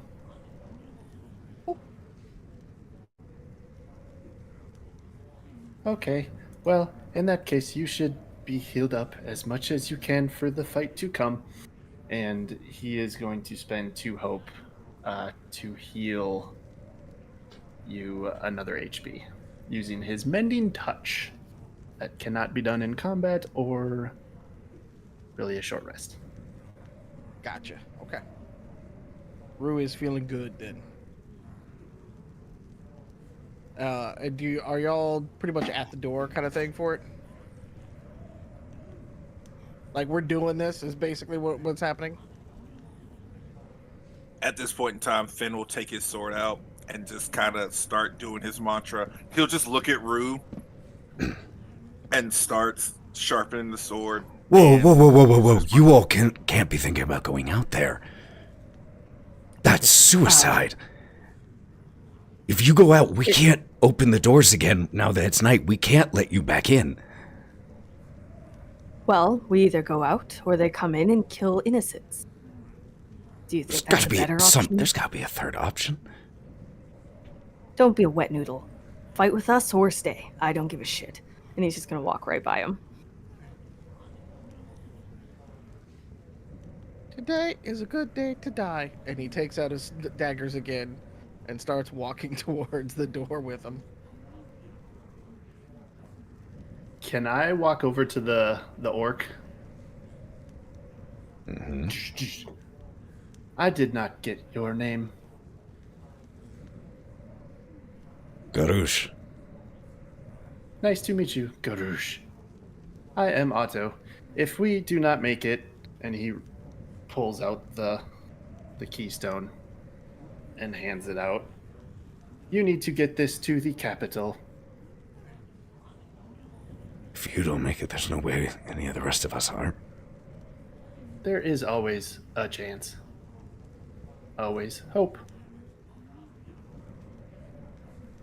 All right. All right. On a shoulder. And then the big tower shield comes out, turns around to the door. All right. A few of the people in here, Roux walks with you all, though he still is shaking his head to himself as he does, and he puts a hand to one of the tables that had been slid in front of the door, and he looks over his shoulder at you all again, just for a long moment of final silent confirmation.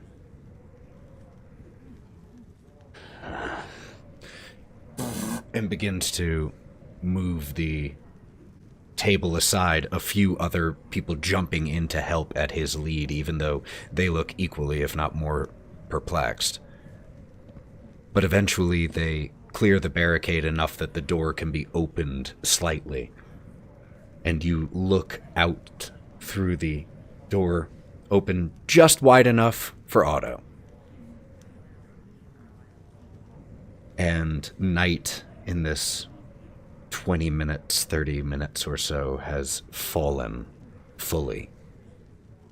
The streets are filled with spider webs of mist and fog, illuminated by a half moon overhead shining brightly. And the echoing sounds of those guttural cries through the streets.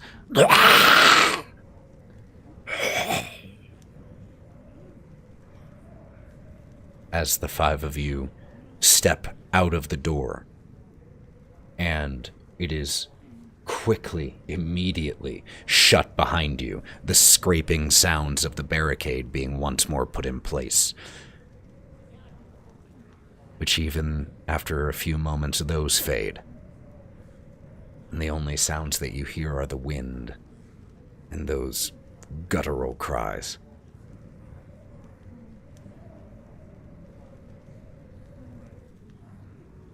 So, my friends, are you ready to die? And Daddy is going to ready his axe, take a deep sip from his recently filled tankard, and start looking for any foes. Just about 30 feet in front of the tavern door, there is a large tree at the center of town. I'm sure that to the people of the refuge who spend so much effort burning away the encroaching forest, there is some symbolism to this. But what it is, I'm not sure. And neither are you, and it doesn't really matter right now. Because as you look out into the foggy streets, you are able to see the long cast, fast-moving shadows of humanoid shapes that are approaching the loud noise of the barricade being placed once more. And so, we can hop over to Discord, or not Discord, we're on Discord. We can hop over to Roll20 for an actual battle map this time. Ignore the fact that the map makes it look like it is a very bright and beautiful day. It's not! It is a dark, terrifying night. Who on our team has the lowest armor stat? Because Otto gonna give you a boost. Definitely not Daddy. He is fucking armored to the T. Mengah 4. What about you two pirates? I got a 3. But my evasion is 14.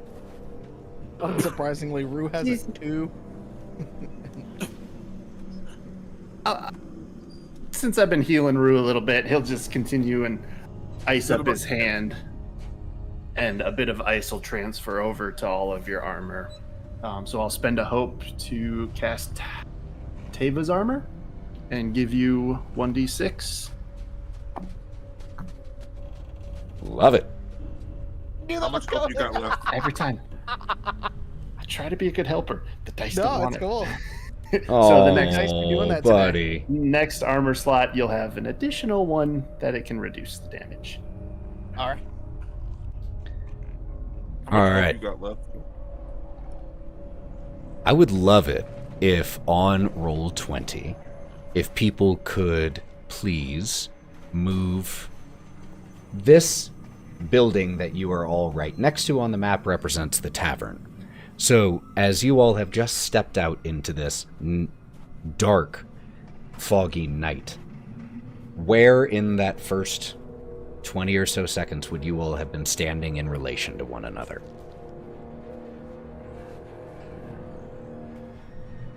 Beautiful. I think Daddy would lead the charge. Beautiful.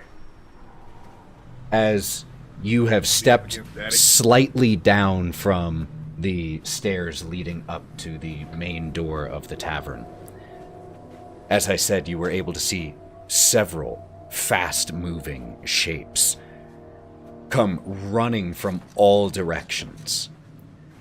These look like children, for the most part, or teenagers. They are scrawny, smaller, and they are fast as they come running down the alley your direction, so I will, or the streets your direction. So here's what we have on the map. You'll see that there are these 4 icons here. However, each one of those represents 6 figures. So 24 total figures come pouring down the streets, running your direction. We're in combat, y'all. Action Tracker is here. Who wants to go first? Actually, you know what? I am so sorry.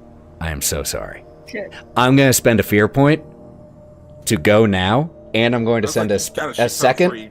second fear point to put 2 action tokens on there, which I can then use to activate 2 of these enemies really quick. This one's gonna run here.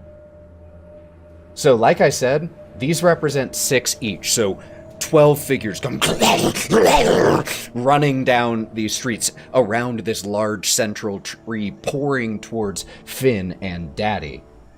They are going to each make their attacks as soon as I am able to actually pull up their stat blocks like a responsible DM.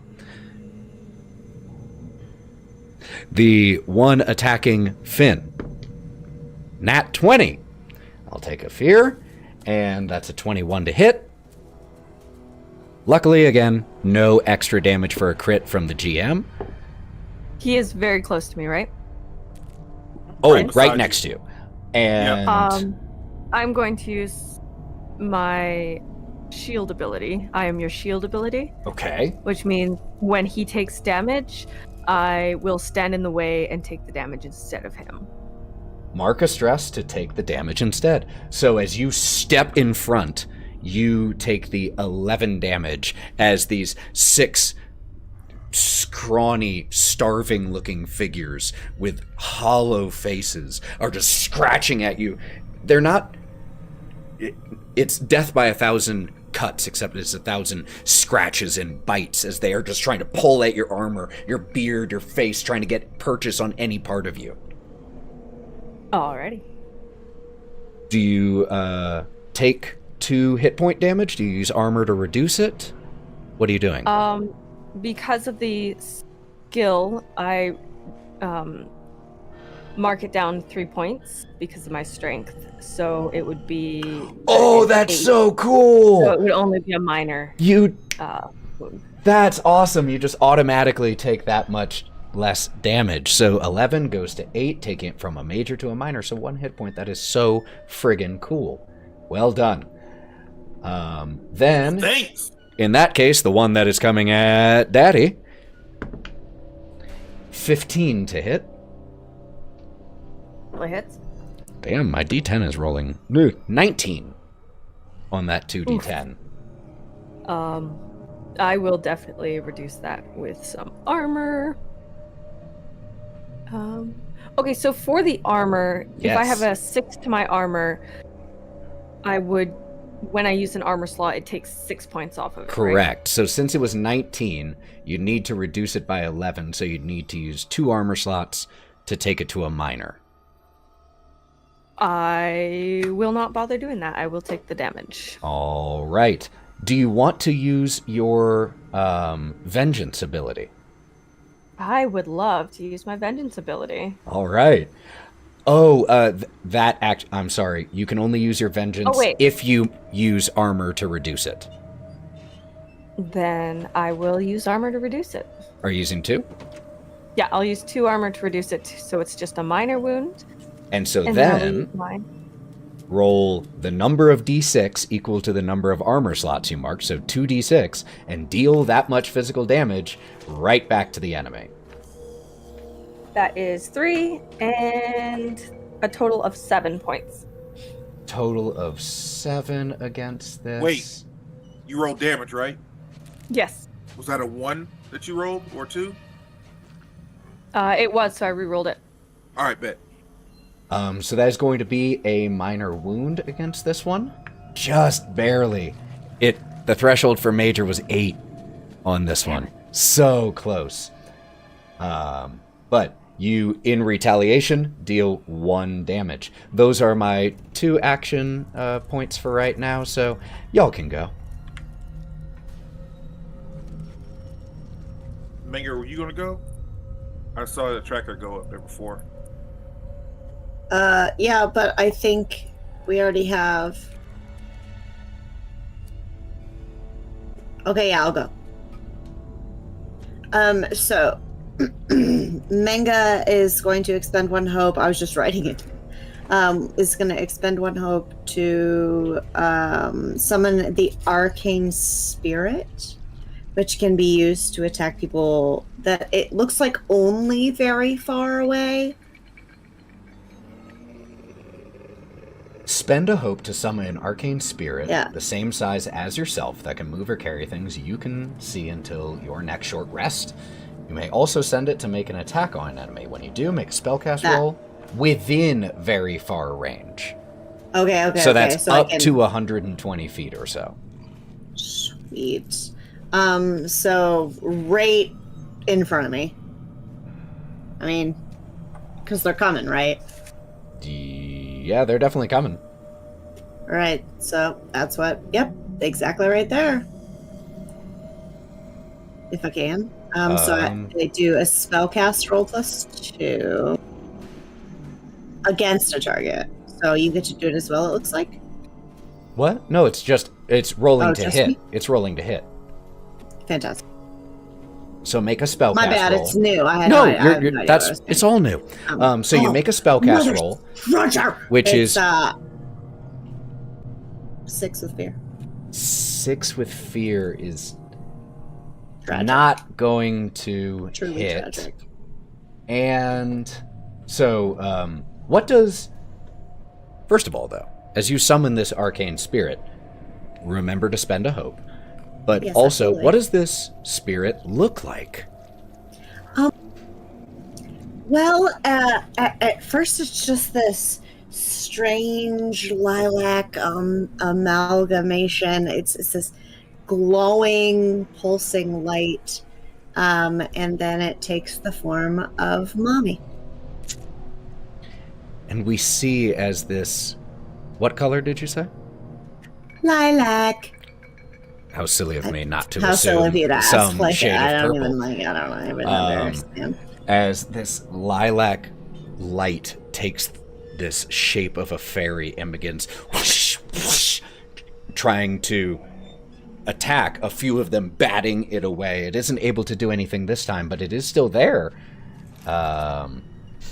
Just chilling, right? The spirit then dissipates. Wait. What? Oh. Yeah. Okay, that's okay. But that was cool. Cool, neat. All right. I believe. I love that the whole line is there right now. However, so yeah, Roux. I will take a fear instead of going. So Roux is up next, I believe, according to the tokens. So, there are, each of these things are 6 zombies, or... It is, Okay. yeah, it's a horde. Yeah, okay. So he's gonna spend 2 hope, and dance up, some rain of blades, so he can hit both of those hordes. Absolutely. Love it. Take those away. Let's see. Our spellcast is finesse. That's good. So let's roll.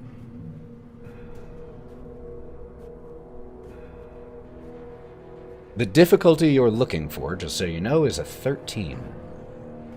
Okay, well, I got that on the dice alone. Hey, very so nice. it's 15, unfortunately with fear. Okay. But we get to roll 2d8 for some damage. It's a horror episode, y'all. Mm-hmm. And it's 8. Is it 8. plus anything else? I think it's just 8. Yeah, 2d8. 2d8, so I got 8. Wait, with your dagger? No, with the random blade. So Yeah, it yeah, should you're hit right. both It's of them. just 2d8 flat.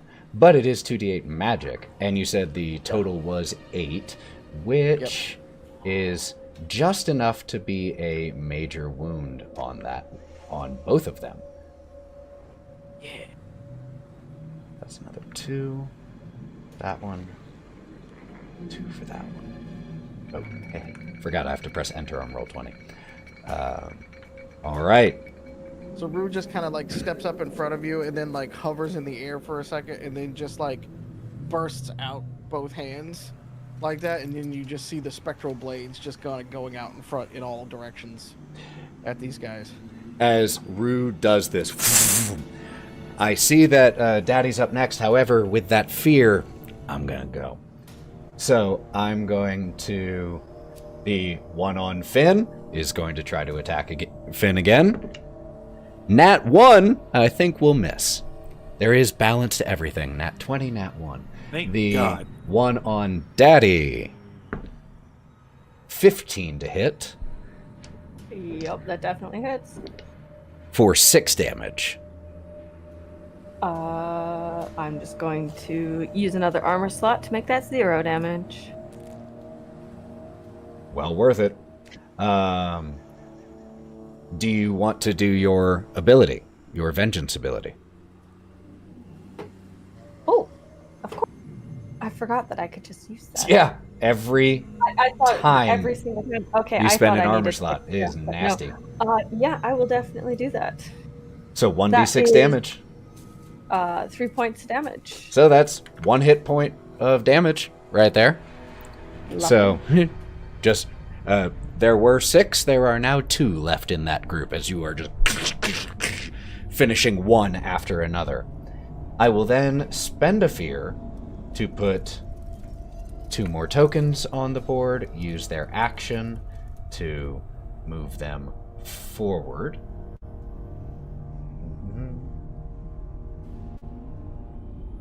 Why not? I'll spend another fear to put 2 more tokens on the board to... Oh no, they've already used their thing, so they can't do it again in this particular one. Now it is Daddy. Okay, after taking a couple hits, Daddy is going to look down, check his beard, and like smooth a little bit before he takes his tankard, dumps it on his face, Stone Cold Steve Austin style, and he is going to go unstoppable. Oh, yes. Which gives him resistance to all physical damage and a bunch of other delicious things. And then he's going to attack the nearest horde, or nearest Okay. group of little gremlin bastards. All right, so just for those of you learning the system by listening or watching, the Guardian ability, Unstoppable. Once per rest, gain resistance to physical damage, increase armor score by your proficiency, add the total value of your Unstoppable die to your damage dice total, cannot be restrained or vulnerable. Woof! And right now your Unstoppable die is a D4. Nuts. Yep. All right. Okay, so that was a 13 for my attack. On the one right next to you, and that is meet to beat. Lovely. Ooh, I got max damage, so that is, I think it's 13. 1 second, I need to double check. My weapons. Oh shit, I have been rolling way low for my damage. I got 2d10s, not 1. Yeah, everyone's proficiency at level 2 is 2, and proficiency is different in Daggerheart than in D&D. It doesn't get added to your skills. It represents how much damage you do with your attacks and abilities. So if your proficiency is 2, you roll 2 of your damage dice. If it's 4, you roll 4, which is why a lot of people feel like with that level up ability, it's kind of necessary to take proficiency when you can to keep up with the enemies. That would be 24 points of damage. Okay. Yeah, that's going to be a severe. So that is the one right next to you? Yep. Yep, hold on. Yeah, that's enough to finish that horde off. Lame. So how do you finish off the 2 remaining zombies who are right there? He is, after dumping the ale on his face, he's going to just kind of swing around and just cleave them both clean in the middle in half. And then he's also going to walk to kind of come between that other horde and Mengah. All right. And was your roll with hope or fear? Oh, that was... You may have said it. Hope. I did not say Okay. it. Thank you for reminding me. Wonderful. Well then, Finn. I want you to know Finn's headcanon for Daddy is he has knee braces on. It's just knee braces, full on metallic knee braces like Stone Cold. I love that.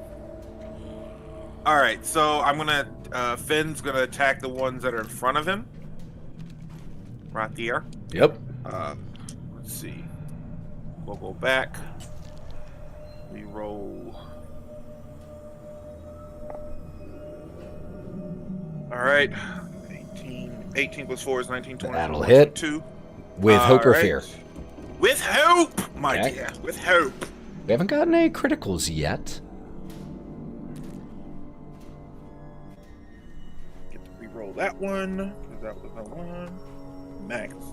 All right. So, 12 points of damage. 12 points. That is a I maxed out. major wound. And it is going to use its ability called Overwhelm to mark a stress and immediately make an attack against you. Oh, take that other stress too, because that's sexually. So you got another stress. What was that from? Battle strategist. Oh, okay, cool. When I hit you successfully, you take another stress. Cool. Noted. That is going to be a 13 to hit you. Ew. No! Evasion, bitch! Yeah. So your evasion is 14 now, right? Yeah! Yeah, huge. All right. So it has Pump 2 myself up. stress and another 2 hit points gone. All right. Otto? Remember, you can move if you want as part of... And you don't have to worry unless it's an ability the creature specifically has. Attack of opportunity is not a default thing in Daggerheart. Otto is going to get his free arm nice and cold, and an ice spike is going to form over the top of it, and he's going to aim it out using the shield and shoot over the top of Finn and hit these zombies with ice spike. Okay. Attempt to. Oh yeah. 19 with hope. Yes, absolutely. So that will be 2d6. 4 physical damage.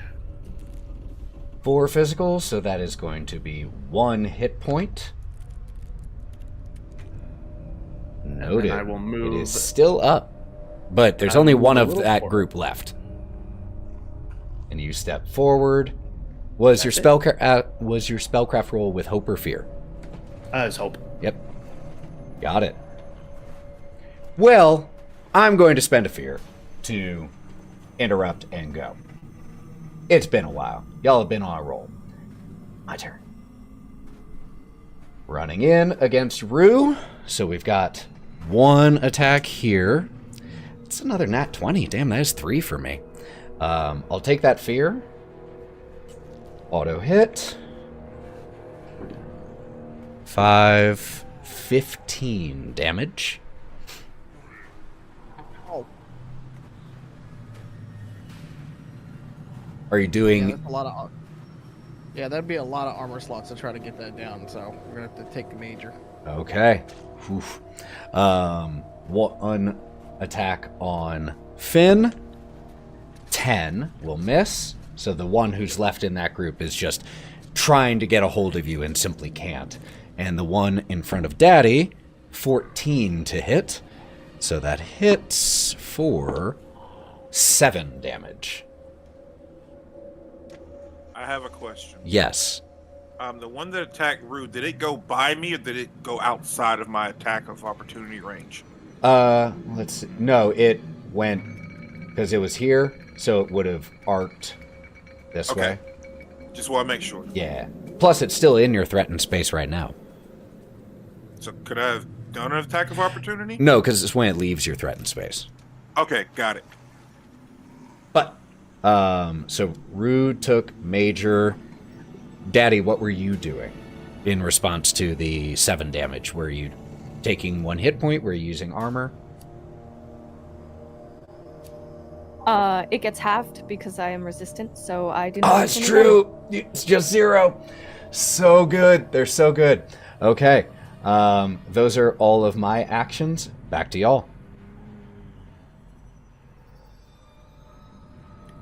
I'd like to go.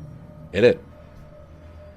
And I'm gonna move up slightly, and then ideally be able to attack this.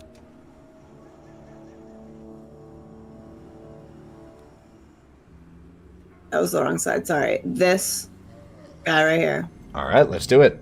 with sneaky boys, with sneaky attack. Yes, you would absolutely qualify for sneak attack. Do you want Shit. it? Do you want to gamble any hope? No. Okay, then roll to hit.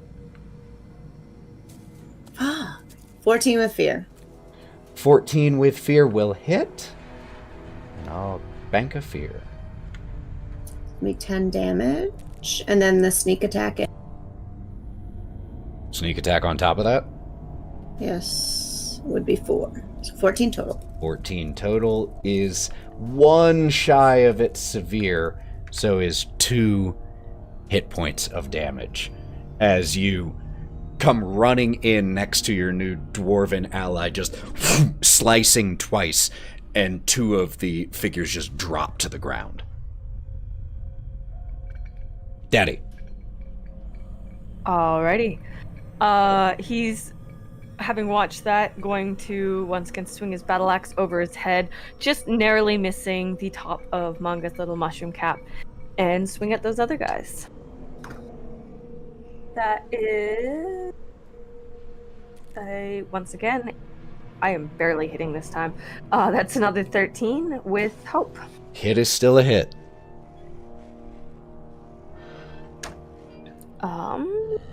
And that is not...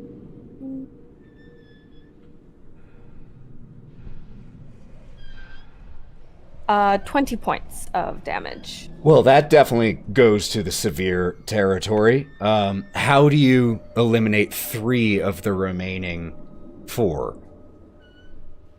I think at this point he's just has like a massive grin on his face as he's covered in like ichor and disgusting rotting flesh, and he's just gonna almost do a full circle with his axe, like swing it over his head, over Mengah, and then just swing down at the skinny figures in front of him. All right. Is that Otto next? He is. Otto's going to Then Finn, and then Roux. track the new horde that attacked Roux, and he's gonna see he took some damage, so he's gonna attempt and do a healing hands. So his arm goes cold, and he touches Roux on the back with, just needed a 13, and I got a 17. So you heal 2 HP, and I take a stress. Could you And just... the ice, the ice transfers from the head of Otto across his metal arm and then onto the wounds that Roux has taken, and then they slowly melt away, leaving healed skin. That's my turn. All right. Very nice. And what did the stress point look like for Otto? I would say because he's...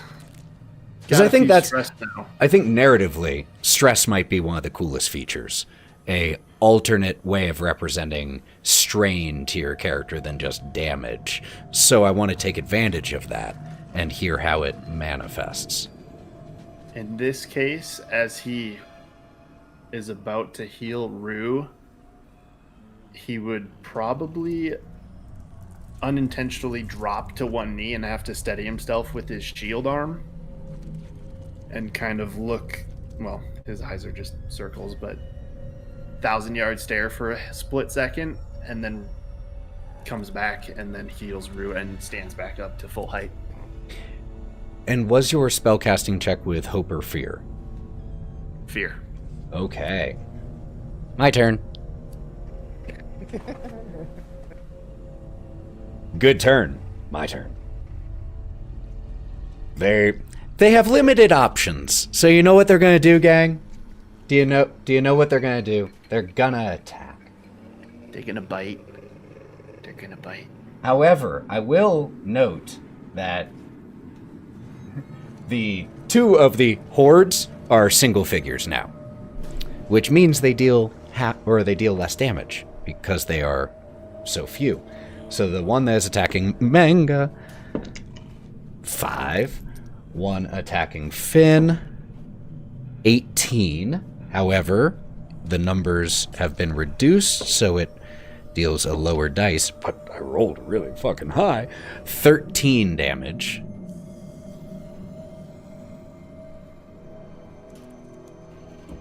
And then, while you're considering what to do, a filthy, unnatural, dirty 20 against Roux. This one still has full mark, so... I'm beginning to think that it's fucking personal at this point, because that's the third one this No, game. it wasn't a crit. Unnatural. It's still a 20. It was a 19. It was a 19. Look, blame Misty Mountain's bone die. This is the only D20 I've been rolling. It's been rolling stupid. It's rolling stupid. I just dropped it on my dice tray, and it's a 20. I think you need to see if that one is actually, good. Oh, baby. Mwah. Stage up in there. But it's only 4 damage.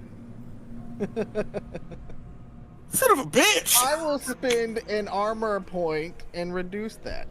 I only take 1 hit point. Actually, I'm going to spend 2 and just reduce it down to nothing. There you go. There you go.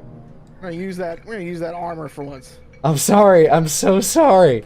But those are all of my available actions. So it is Question. now... Yes. So, you said 13 damage Yes. for Finn? I got 3 armor. That's still a major for me, so that's like 2 HP. There's no fucking way I can drop that shit down. Yeah, so you we're could. just gonna take the 2. What? 13, or if it's at 13, your armor score is a 3. If you spend 2 armor slots, it takes it down to a 7. Oh shit, you're right. I can't math, y'all. Y'all know this. I will use my 3 armor slots 2. to drop that 2. shit down. 2 to- armor slots. oh, You 2. only need to All use 2 to take right, it down 2. to a minor. All right, bet. So I'm just gonna drop it down to Yeah. 2. All right, There cool. we go. So then you just take 1 hit point worth of damage, 1, 2. All right, bet. and Finn, you are up, and Roux will be the last in this section of action tokens. I really hate zombies, guys. Like, I really hate them. And we're just going to attack that one in front of me that just gnawing at my fucking flesh. 18 to hit with hope. That'll hit. Cool. Get fucked, you dumbass zombie. 6 and 5 is 11, plus 2 is 13. Let's do is 13 damage, which will be enough to take out the 1 remaining hit point it had. So how do you finish that? How do you finish that one off?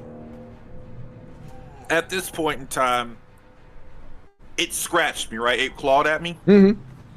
Cool. Going to grab its fucking arm, still on me, and then just uppercut it through its legs. Ooh, brutal. Yeah, get fucked, zombie! And throw its fucking body, rest of its body away from me, and turn to face the one that's going to Roux. All right. Speaking of Roux, Roux is just going to attack with some daggers. all right. Because he's mad at this point. I don't and blame so him. he's just I'm gonna so sorry. start jumping around, and he's gonna jump from zombie to zombie, start like stabbing around from there. All I see is Rocket Raccoon in the woods. Yeah. Except it's a 7 with fear, sadly, so I don't think that's gonna hit. 7 with fear will miss. I'll take that fear. And immediately fight back. and immediately fight back, because I still have... There are a bunch of action tokens at my disposal, at least... actually, no, there's only one. So, the one that's on... Mengah is going to attack. It's cocked. It rolled the exact same. So, that one is a 7. Will that hit you, Mengah?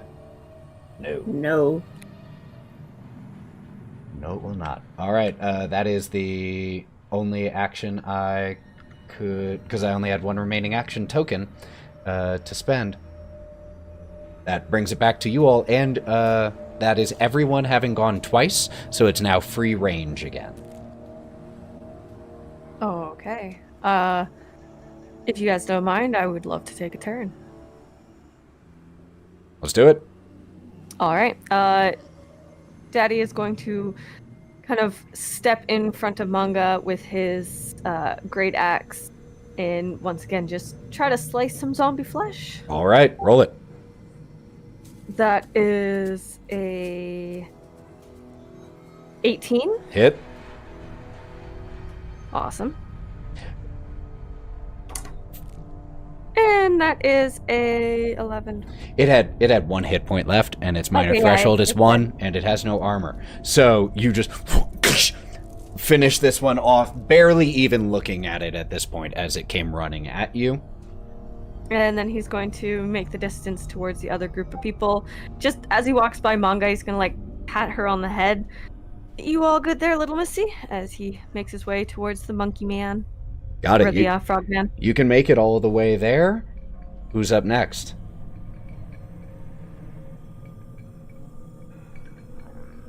Roux still pissed. He's going. Yes! Yes! One of these Harness days, it. He's gonna do something. And he gets sneak attack because people are right next Yep. to him. So Come on! Come on! What'd you roll? another 7 with fear. Just different numbers this time. Jesus. Look, Rue's having 1. However, I'm just gonna bank that fear for right now. Oh, yeah, Ethan, mine was fear as well, sorry. Oh, in that case, I'm gonna go then, because I banked the one from Daddy. I got 1 action and only 1 possible action I can take. I'm going to roll randomly because they're stupid, and that way I don't feel like I'm bullying. Evens on the D6 is Finn. Odds on the D6 is Roux. A 6. Finn it is. Cocked. 14 to hit. Let's meet the beat. And this evasion 14. This one is still at max, so that is 13 damage again. Oh Oh, yeah. Use another stress point to step in front of that and use my shield Are you ability close again. enough? Finn Very is close right is beside me. 5 feet. Because I just moved to be Oh, beside oh, you. did. you're Yep, right. yep. You're totally right. When an So I ally will very mark close to another you. stress. Boom, beautiful. So you take Which- 13 damage. Which would be halved to 6 points. And I will use another one of my armor slots to reduce that to no hit points and use my vengeance ability against it. Okay, let's go. 2d6 damage. Oh no, 1d6, 1d6, 1d6. 1d6 plus my 2 points on the die or 3 points on the die now. So that will be 8 points of damage. Is that how that works? It gets added to that too? I think it's To your damage dice total? That is damage as far as I can tell. So what's the total? It'll be 8 points of damage. That is just enough to enter major threshold territory, 2 hit points. Damn! Lovely. Nicely done. Took 13 damage to 0. Woo-hoo-hoo-hoo. All right, who's up next?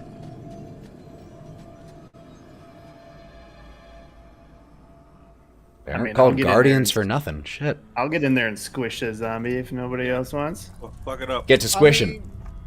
You do that, and if there's anything left, I'm going in. Same. Wait.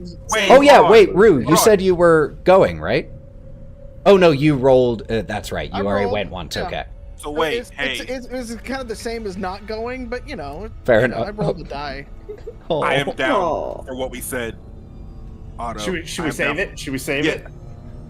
I feel like this isn't this last wave of shit we gotta deal with. So we're gonna Let me just add some stuff. don't look at me. Should we Don't leave don't with look at that? me. Yeah. We're gonna hold off. We're gonna hold Alright. off. Somebody's controlling this shit. Hold No, on. Just come jump his on. ass. Blow Nope, your jump whole his ass. load now. No. Nothing no, bad could happen. No. Fuck that. Otto's Fuck him gonna up. use he's gonna sprint around and use his movement first to get between the zombies and the door. And kind of come around the corner with his shield arm and hit him with that power push. Let's do it. Come on. 11 with hope. That will miss, but No. you get a hope point. I get a hope. Okay. That's it. Who was going next? Was Roux going next? Was Finn going next? Finn's going next. Yeah. Gotta protect the homie. Finn is going to slide up because his feet kind of wet from just being a frogman. It's gonna slide and slash at the zombie. I love it. Let's do it. Hands off my bro, dude. 18 plus 4, 19, That'll hit. 21, 22. All right. You do get a fear point, but here's the fun part. Because of my Seaborn community type, Know the Tide.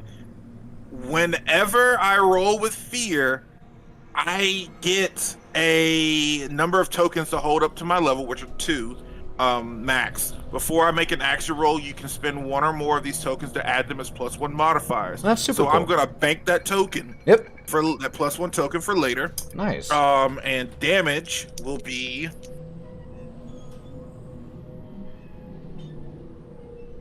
12. That is another major. That is 4 more hit points. Since I am full on fear, I'm going to use that to go. I'm going to use one of the action tokens on here to make a attack at Otto. 7 to hit. Hits. Thank God for that very, very, very low evasion. Less damage, or lower damage die though. 8 damage. Shield comes up, blocks them all.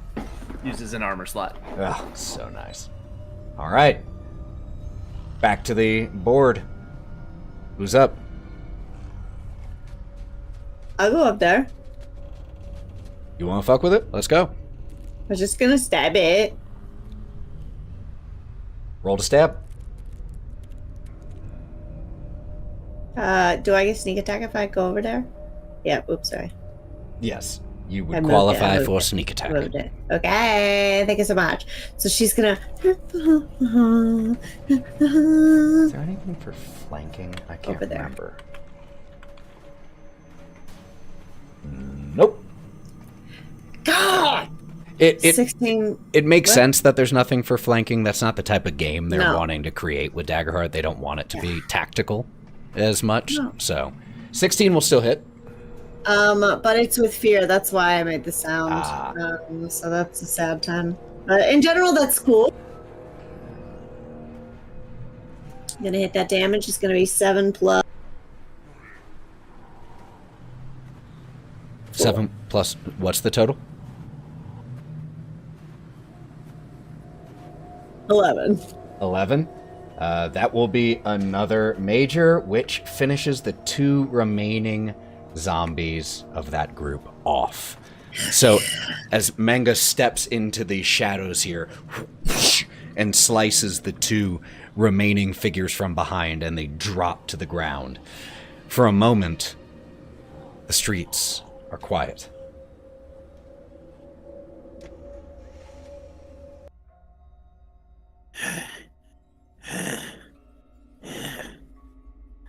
Everyone sound off.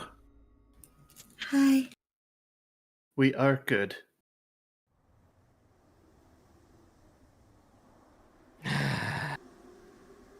Is anyone severely hurt? Not severely, no. He's gonna walk over to you. Look at your wounds. Even if there's just a scratch, his hand will ice over, and he'll cover them if you're willing, and do a mending touch for. He'll spend 2 hope. It'll take a second or 2, and he will heal you 1 HP. Thank you, my metal friend. So, wasn't that fun? Are we done? Is that all there were? No. I highly doubt it. Can we barricade more from out here?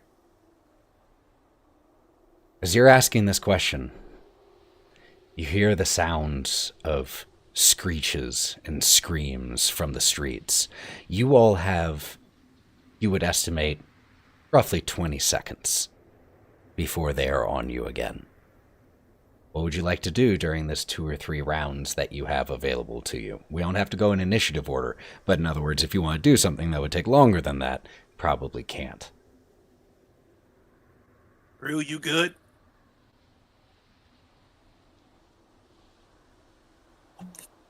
Finn's gonna look at him. For real, for real? For real. All right. Ethan, can I reach into my nomadic pack and pull out another tankard of mead? Absolutely. Probably the worst spent hope point ever, but he is just going to pull out a tankard of mead from his large backpack before shouldering it again. I love it. So I have a question. As a warrior, what do I need to spend my hope on? Because I just kind of bank them. Well, there are other things you can spend your hope on in general. So just as a reminder of what you can use it for. 1, to leverage your experience. So if there is an experience that you think is relevant in that moment, that's something you can use a hope for. You can use it to help an ally. Okay. Those... Help in what way? You can spend a hope to help an ally who's about to make an action roll where you could feasibly aid them. When you do this, describe how you're helping and roll your hope die. Your ally then chooses which of the 2 hope die results count toward the roll. There's also the group or the team attack thing. I got that. I know that part. I just was like, what am I'm banking this shit for what other reason can I use this stuff to dwindle down, but I can still get it back and recharge it? Yeah, But I and got it. sometimes you'll like some of your abilities might require a hope to activate, Unfortunately, it but doesn't. yours don't really. So you get to use it on other stuff. I'm just trying to like No, figure it's out true. like to use this. So, all right, cool. Got it. Otto is powered down for a minute. He's doing a system reboot. Oh no! Darn those time system reboots. What about the rest of you? Is there anything you would be doing during this time to recover, to prepare? No, nothing for me because I can't really repair armor in 30 seconds. Yeah, it needs to be a short rest style thing. Yeah. Or downtime, short downtime. But right now, that is definitely not on the table. But any other ability? Yeah, Otto. No abilities, but are there any carts nearby that we could like pull and try and just barricade one maybe little section? Totally, to provide yourself some cover. Absolutely. Make me a instinct check to see if you can locate one. 14 with hope. 14 with hope. Yeah, this is a town center. So I would say not too terribly far away. You find not a huge cart, but just a hand-pulled cart that might be able to be turned over to give you some sort of some semblance of cover. I think if Daddy noticed this happening, he'd go over and help the metal man move the cart. All right. I will put a asset on roll 20 that you can tell me exactly where you want to move when we get there. Perfect. Finn has a question. Yeah. Is there anything nearby that like some oil or anything like that? Something flammable. You go ahead and make me an instinct check. Cool. 18 with hope. 18 with hope. Mm-hmm. Oil. Flammable. I mean, there are barrels and crates that, I mean, it's wood. That could certainly be flammable. There are flags and banners that were held or that were hung outside of shops that are tattered and flapping in the wind. It's flammable. I'm looking for something to dip my sword into. Oh, looking just for a barrel of oil around. I'm not sure that there's just a random one lying around here, unfortunately. You know what? That's fine. I'm going to grab one of those banners and wrap it around my sword. It's all right. I'll do it the old-fashioned way. I have a sharpening stone. So I'm just going to grab it, wrap it around, stick it in the ground, and light that bitch afire. And my sword is on fire. Yes, it is. It won't be for long, but it currently is. That's cool. Yeah. I watched the captain do it one time. And just so you all know, the way cover works in Daggerheart is very straightforward. There aren't degrees of cover. You're either not in cover at all, entirely in cover so they can't see you or make attacks against you, or in some cover, which makes attacks against you at disadvantage. Nice, clean, and simple. So, as one of you begins to set your sword temporarily aflame, two more of you start to pull a cart and flip it so that you can get down and have a temporary barricade. You hear the sounds once again of these approaching creatures. But this time you also hear heavy footfalls.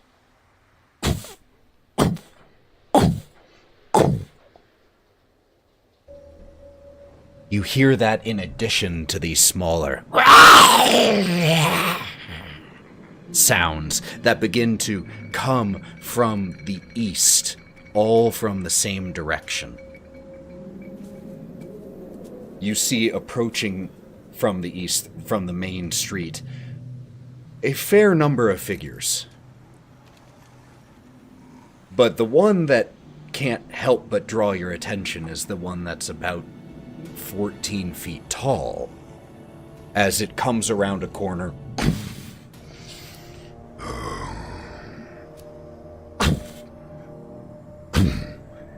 and begins to approach along with 3 other humanoid figures with hunks of flesh hanging off of them, and 2 skeletons holding short bows in their hand. As they come into the town square, and they start to pour forward. Could you all on Roll20, let me move you back to that screen so that you can see it. I was like, it's a plain white screen. I put something here to represent the cart right here. So, if you would have placed it somewhere different, feel free to move it where you would, and then place yourselves where you would be in relation to each other, keeping in mind that you had 20 seconds. If you want to spread out, do what you want to do. Otto. Would Otto have time to take a potion for Yeah. himself? Yeah. Okay. I would say He's you would be able to do that just while looking around for the cart. Okay. He'll take his minor stamina potion to clear 1d4 stress, which I forgot to bring a d4 with me, but I'll do that in a second. But yeah, he's going to drink his potion. Okay. Go ahead and move yourselves. I'll give you 10 more seconds, and then we're going to start. Hey, Raiders! Thank you so much for joining in. We are in the second wave of a zombie assault on a town. You got here just as 3 shambling zombies, 2 skeleton archers, and a giant zombie have begun to make their assault on the town square. So we have placed everyone where you are. I am quite maxed out on fear, but you all can go ahead and start. Who would like to start? I don't fucking like that. Yeah, just a reminder that I have power here too. You're not allowed power. I'll start. Let's do it.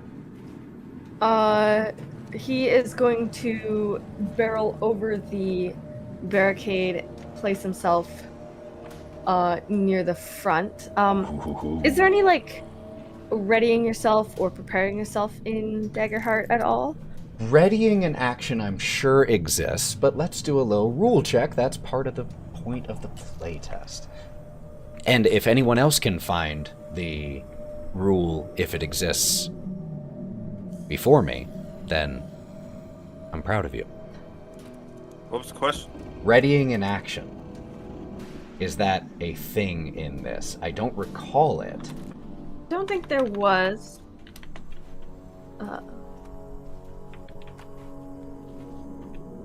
I don't think so.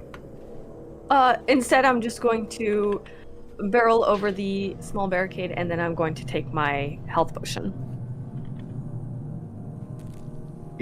Yeah, I think the reason that there's no... logically, I think the reason there's no holding an action is because of the free moving initiative system that you can just go when you want. So why would you that hold makes it? sense. I will think. just use my healing potion instead then. I will double check that after this session, though, I promise. Cool. Alright, so you use a health potion. No need to make an action check. Cool. Alrighty. Who else is going?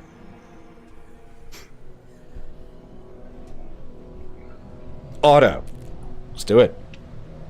Otto's gonna peek over the top of the cart, take aim at the big zombie, because that's what he sees, and his arm is gonna ice over, and he is going to ice spike it.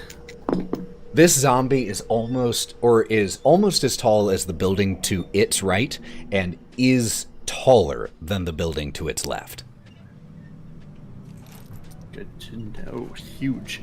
So it's a 20 with hope to hit. 20 with hope will hit. That is 10 physical damage as the ice shoots from his metal arm and pierces it somewhere. 10 physical is going to be 1 hit point of damage. Minor wound. All right. And then I'm going to move a little bit more central now that Daddy has sprung into action. Love it. Roux. Roux is going to climb up onto this house. Because that is something you are quite good at. Natural He's climber. He's going to sit there and twirl his blades for a second and just kind of waiting for the big one to get there. Could you make me an agility check with advantage because it's climbing? Let me grab a D6. I'm going to set the DC for scaling the side of a building at 14. I have 15. Hey, perfect. And this building is about 12 feet tall, so as you are standing, you are near at a head with the large zombie about 30 feet away from you. That's going to be most of his turn. Okay. Kind of waiting on the opportune time. All right. Then, at the end of your turn, I am going to spend a fear to interrupt. Because it's time for me to start doing things. All right.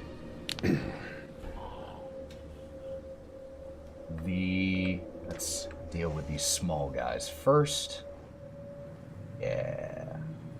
Actually, the big one, as it had been leaning against this building, it now drags from behind it what it had been letting scrape against the cobblestones. A heavy, huge warhammer as it and tries to come slamming down at Daddy.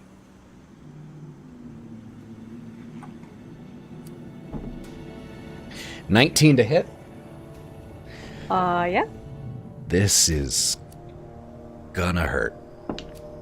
We'll see about that. Well, that was max damage on the first die. 24 points of physical damage. Which would be halved because I am still unstoppable, so it's only 14 points. All right. 14 points. Which I will just take as 2 points of damage. Or hit points. All right. 2 hit points. And that was 1 action token. One of the archers is going to try to take a shot at Roux up on the roof. 11. Does that hit you, Roux? No. Okay. Just clatters into the the roof tiles under your feet. And the last one is going to use its full action to make its way towards Mengah and Finn. Those are the only 3. Oh, yeah, why not? I'll spend a fear, put 2 more action tokens towards my favor, so I can do things with 2 more people.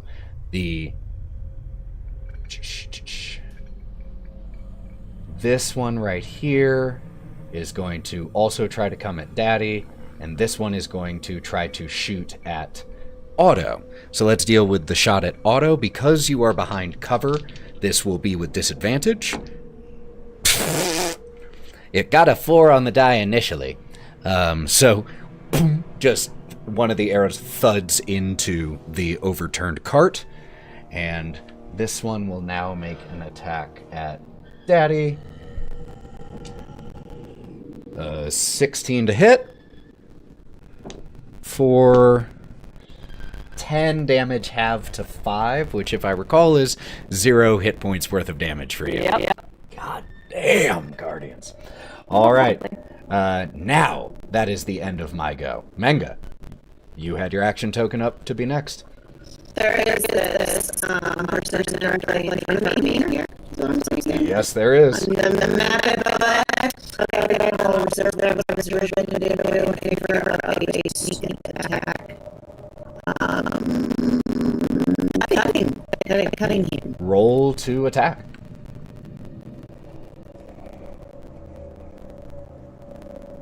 Mother 7 with fear. I will spend a point to help out. I'll spend some hope to help. Okay. Can I do that? Let me double check on that, because helping out someone is supposed to be one of the ways you can use hope. So let me double check exactly what it says here. Oh, I have it in using hope. Where is it? There we go. So help an ally who is making an action roll, which an attack roll is an action roll, that you could feasibly aid them in. So how are you helping? He's next to me. Just being next to someone doesn't automatically help them. He's supporting me.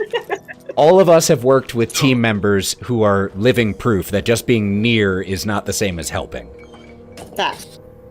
So, Finn would, if he goes to try and, running at us, Finn's gonna just smack his shield for him to, pay attention to him, to get his attention.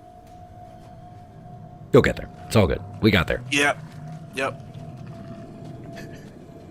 So, you try to distract this zombie temporarily, so go ahead and spend a hope and roll a d6. That's an interesting way 6. of involving the person who's helping. Instead of just giving advantage, they roll the advantage die. 6. Damn! So you get to add 6 on top of your roll, Mengah. In the future, I think helping needs to be declared before it's done, but we're still learning. So, Mengah, what was your roll initially? It was 7, so it'd be 13 now. 13 misses by 1.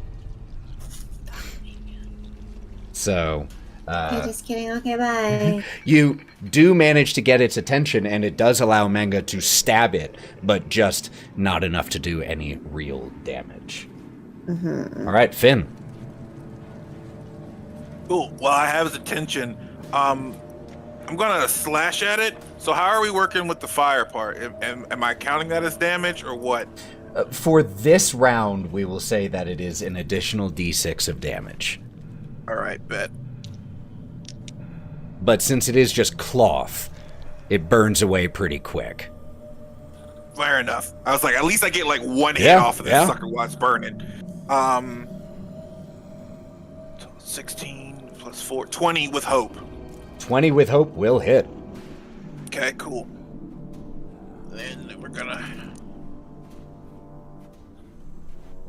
Whew, okay. 8, 7 plus 2.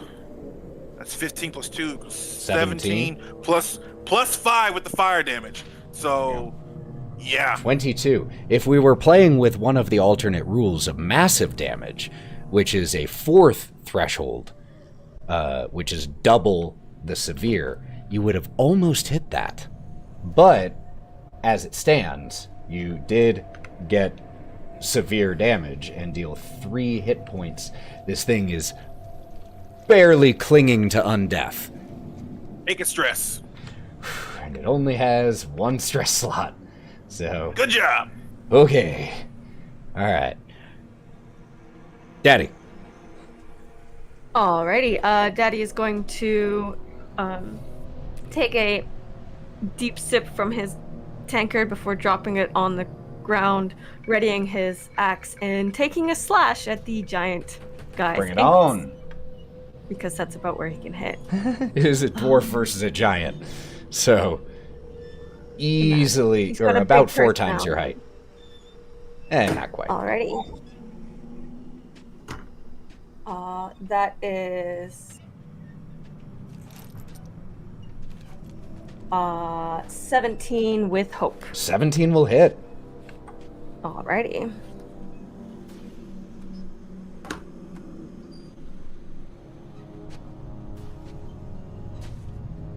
Uh, 19 points of damage. 19 points of damage.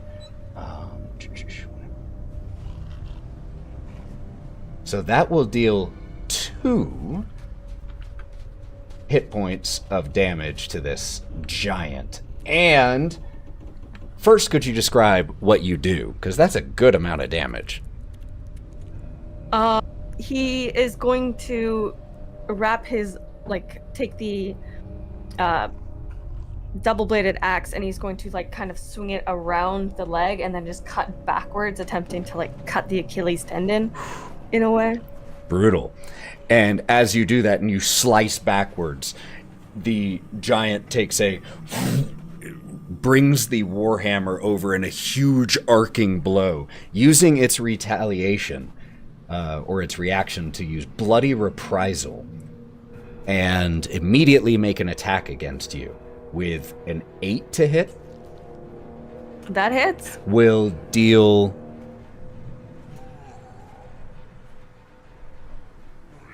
15 damage. Yes. Which would be halved, so it's just a minor wound. Cool. Cool. All right. Then at the end of your go, I will spend a fear to activate. I have 3 current action tokens to take advantage of, and I'm gonna do it.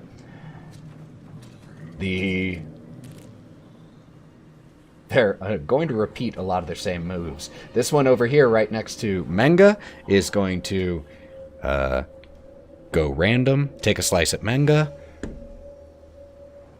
A 9. Oh, not here. We'll get back to that one. But it was a 9 to hit. You all can hold me true to it. So that. What? Oh, does a 9 hit you? No. No. Okay, wonderful. Same result. This one right here is going to try to take another shot at Roux on the roof. Roux on the roof. Oh, that was almost another 20, but it was cocked. Yeah, I'm going to throw this die away. I'm going to That dice reroll is that. fired.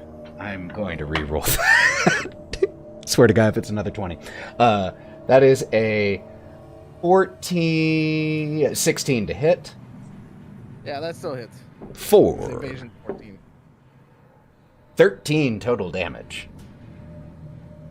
Ow. Jesus Christ. How we looking? What color are we? I'm just Still green. We're still Gucci. need to move that die away for tonight. It I is think way I too need hot. To use my dice now. I'm looking for It is it. way too hot. All right, I got one more attack. You know who it's gonna be? Of course you know who it's gonna be. The giant zombie. Bring it, bitch. Oh, sorry. A 13 to hit. Yeah. Max on the first die, minimum on the second die for a total of 15, halved to 7. Yeah, I will take the 1 hit point. You gotta be. You've taken a few hit points worth of damage now, yeah? Yeah, I've got 4 knocked off. All so- right. Okay. Then it is open initiative to anyone but Daddy. Daddy's used both of his action tokens. I will go and attack the zombie that is in front of us right now. Because you don't attack my friends. Yep. 11 plus 6 is... That'll hit. 17. 17 Plus, hits. no, plus 4. But with fear. So you go ahead and get that die. So hold on. Go ahead and get that die. Was it 11 plus 4 or 11 plus 6? No. 11 plus 6 And then is 17. yeah. With fear plus 4. Oh, okay. So the total is 21 with fear. Correct. Got it. Correct. Yes. Sorry. Don't make me do more math than I already have to. Let me get out what I'm doing, and I will fix it. All right. So I also have another, because I roll with fear. I have another +1 token. Yep. All right. Stacking those motherfuckers. And now you can start using them because you're maxed out there. Might as well start. Correct. So I can only use the +1 when I go to attack again before I do damage. If I'm reading that correctly. Before I call it. Let me make sure that's true. I think you're right. When is it? Before you make an action roll. So you spend it before you roll. Got it. All right. So I have 12 points of damage. Whew, 12 points. All right. That will be against that. Almost a severe. However, it only had one left. So, slice and dice. Cool. Falls. Now dead once again. I'm going to cut its head off and kick it into the tree. It's the only way to be sure. Bet. Roux, you up? Roux's movement going. is getting closer. Roux's going to. We're gonna do a little complex action. Oh, here. bring it on. I'm ready. Roux's gonna try to jump off the roof onto the giant's head and start stabbing him. Okay, so this definitely requires an agility check. However, your natural climber isn't with jumping, but there is there's catching. So go ahead and let's do a agility check here. It is a large target. You are about 20 feet away, but you can take a running start. Ethan, is there any way I can use hope to help him? Yeah. That is a question I have to throw to you. Is there any way you could help him?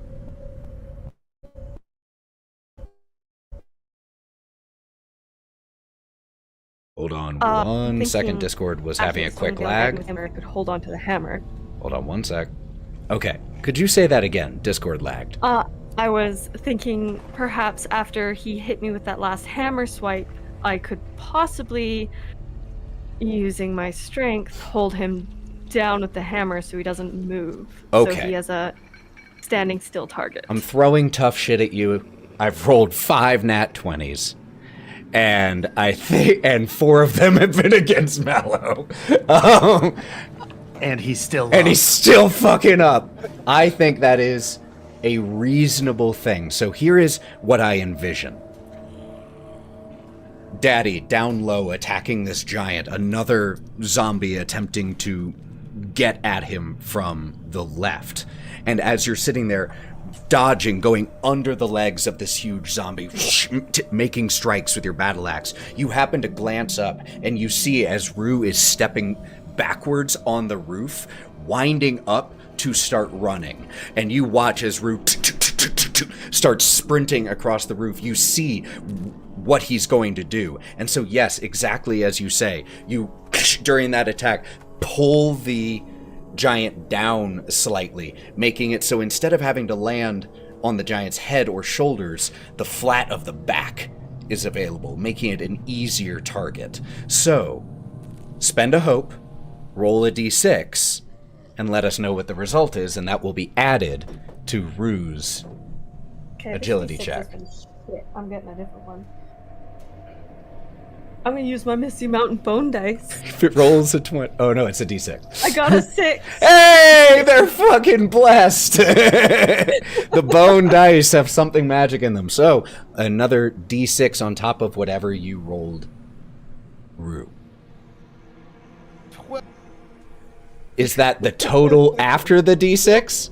Oh no, that's before the d6. So 18 total. Hey, that makes a big difference. So, had Daddy not revealed the flat of the back, you probably wouldn't have had quite enough height. It's a 20-foot jump. You're nearly at a level with its head already.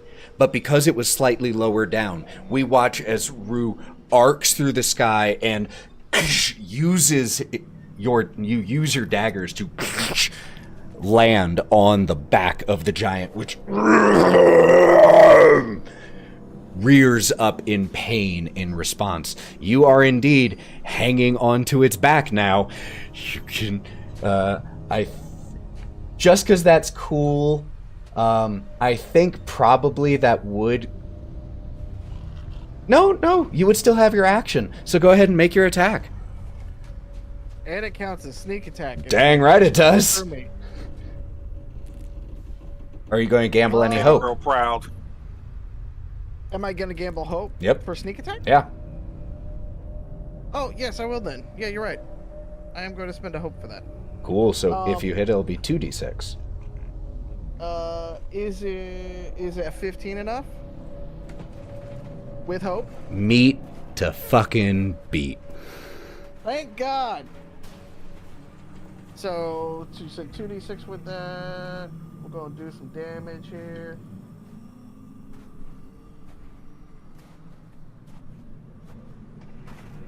Let's see. That's 11, 12, 16, 19 damage total. 19 damage total will fall in its major category. Not quite enough for a severe, but damn, 2 more hit points of damage as you're just shredding on its back, climbing up higher. He's gonna start climbing. Yeah, he's, Wolverine style. He's climbing up this thing. Absolutely. I have to make it is going to use its bloody reprisal ability in response to that. Ooh, that was cocked, and then it went to the lower option. 9 to hit? No, I got 14. Just trying to reach back to grab you, unable to find you. Okay. Damn, that's really good. And Mengah, you are up.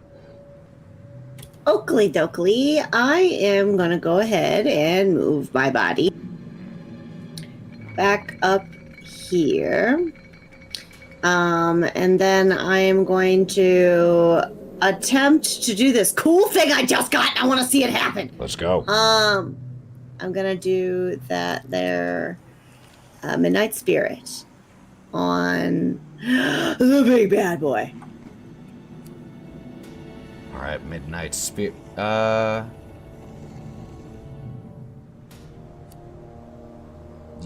guess you can do it again. Yeah. Yeah. Yeah, I suppose that's you can true. only have one at a time. Yeah. Cool. And I got 16 with hope. 16 with hope. My first hope. Against the giant. Yeah. That will hit. That's exciting. Okay. Trying to navigate. And it'll be 2d6 of damage. Yes. Got 11. 11 damage. That is a minor, but this thing has once again, the lilac illuminated representation of Momi appears and slices across the chest of this zombie before dissipating. It is starting to fall apart.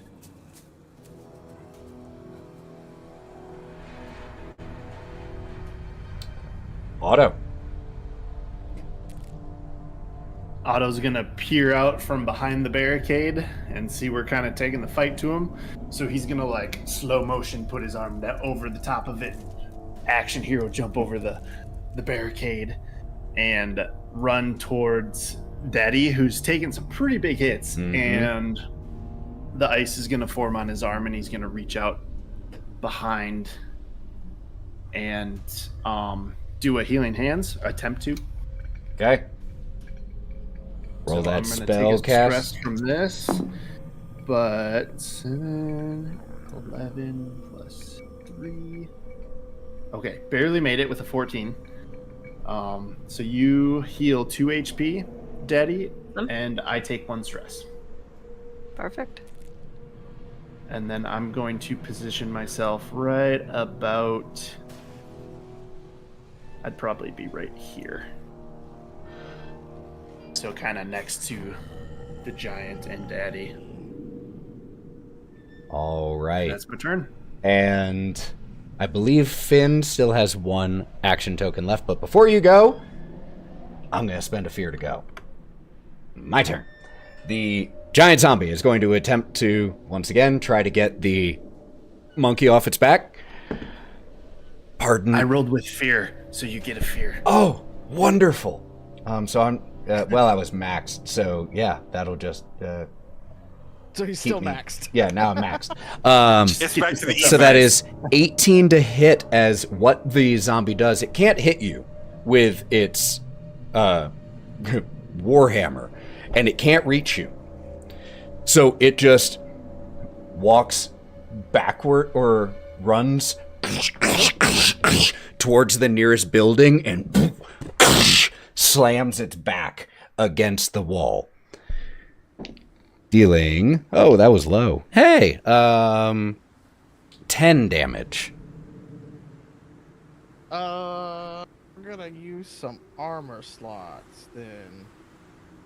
Yeah, we're gonna use 2 armor slots then to take it to a minor. Okay. As you...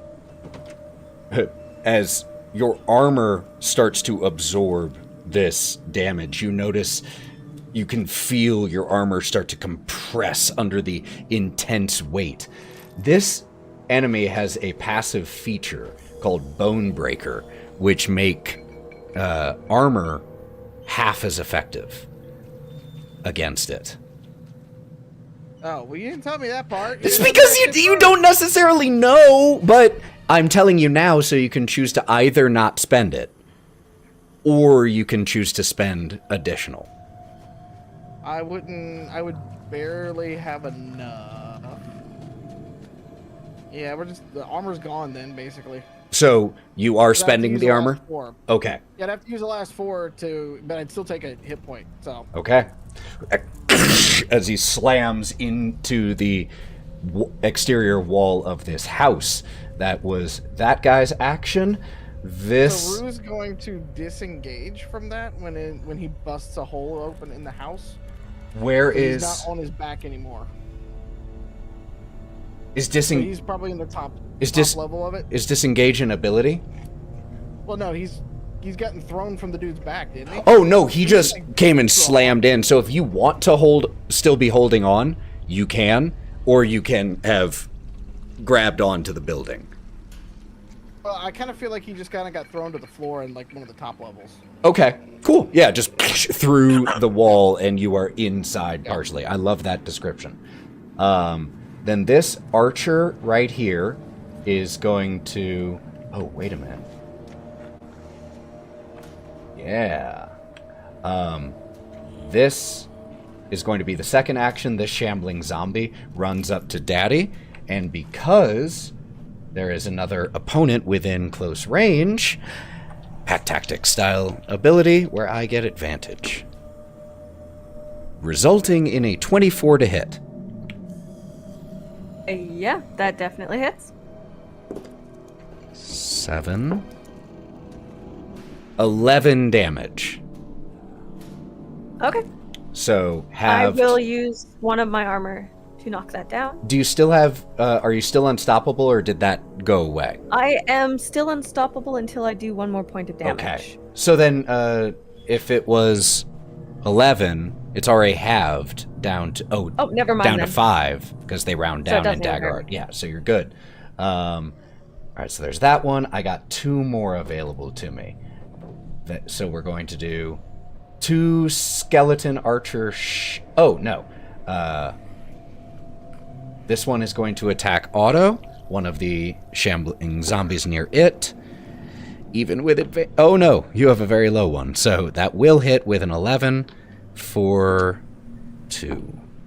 5 whopping damage against Otto. He'll use an armor slot to bring his shield in front and block it, for no damage. All right. Then one of the archers is going to take a shot at Mengah. A 14 to hit you, Mengah? Nope. No? No, you got me. Oh, okay. Damn. D8's rolling lower now. 9 total damage. And that is all I can do right now. I'm out of action tokens, and I don't feel like spending a fear to put 2 more on. So, Finn is up.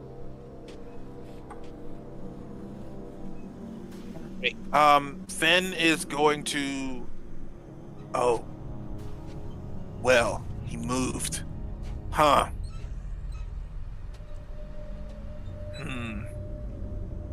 Let's rethink that plan. Hold up. Screw it. I'm... Oh, no. You can't do it. What you doing? Okay. All right. So we're just gonna run up and try to attack Big Boy.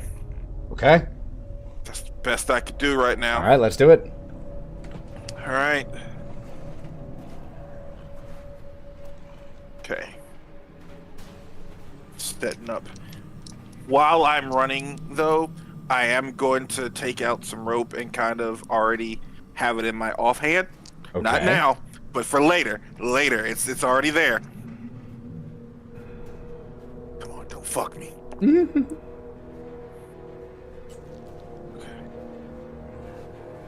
Plus 8, that's 15. 19 to hit. 19 will hit. Fuck yes, with hope. Thank God. Did you say you had a plus 8 to hit? No, plus 4. Oh, okay. I thought I heard you say plus 8. I was like, damn.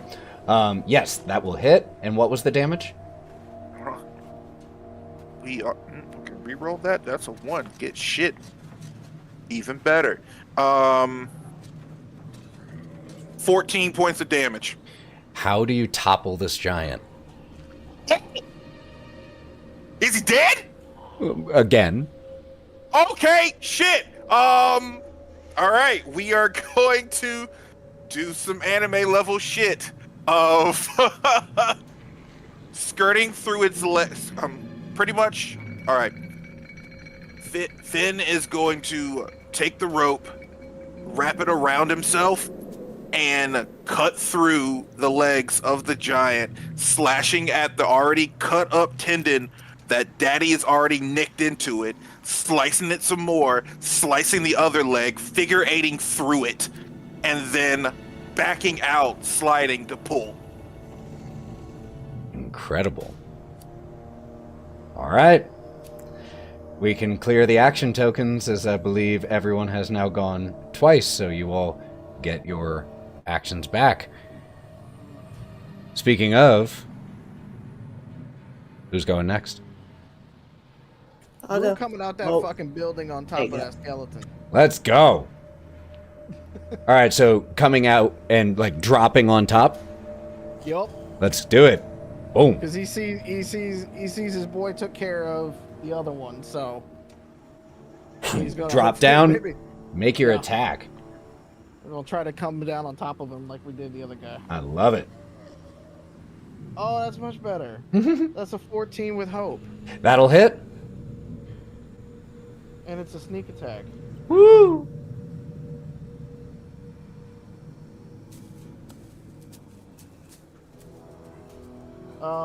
14 damage.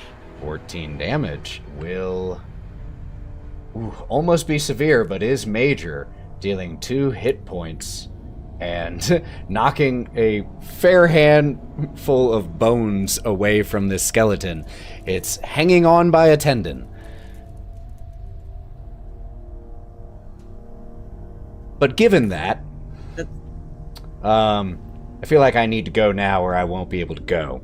So I'm going to spend a fear, and I'm going to spend 2 more fear to put 4 total action tokens at my disposal, in addition to the 1 from Roux. This skeleton archer right here is going to shoot at Daddy, because there are allies around. A 8 to hit. Yeah. For a total of 16 damage. Halved to 8? 8. Yeah, I'll take the hit point. Okay. Then I have still a few more at my disposal. Only a few. Did you say you had you took a fear from me? No, I didn't take a fear from you. Okay, good. You were hope, yeah. rolled No, one. I spent a fear to go. Oh yeah, okay, cool. And this isn't favoritism. It's just that, oh shit, they're right next to you. So Oh, it was calculated. this one is at Daddy with a 14 to hit from one of the Yeah, two that zombies near you. Bring it. Did we Kill get Daddy. shifted? I dare you. It's always a choice. But that is 8 damage, and then it is reduced to 4, so no damage for you. Yep. The one coming at Otto will not be at advantage, but will still hit. I will step in front of that if it hits. 7 damage, halved to 3. God, Guardians are gross. Yeah, no, Daddy is fucking disgusting. Jeez. And this one is going to try to shoot at Roux because they don't have the disadvantage within 5 feet thing in Daggerheart, so he's going to try to shoot. 16. Okay. 10 damage. Ow. Sorry.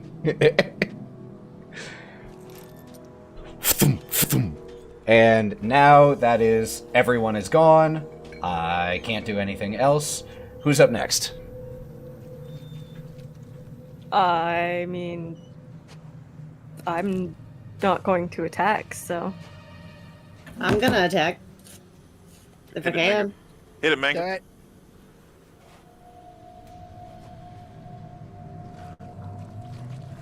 Okay. I'm gonna get up in there. Where is this? The big one. Big one's dead. Big one's on the ground, Okay, right here. This one right. Okay, cool. If I'm right here, do I get sneak attack on that? This. Yeah, if there's an enemy within 5 feet, you would get sneak attack. Oh yeah, fuck yeah, let's get him. The rules for qualifying for sneak attack in Daggerheart are exactly the same as 8 5e. with hope. 8 with hope will miss, but you get a hope.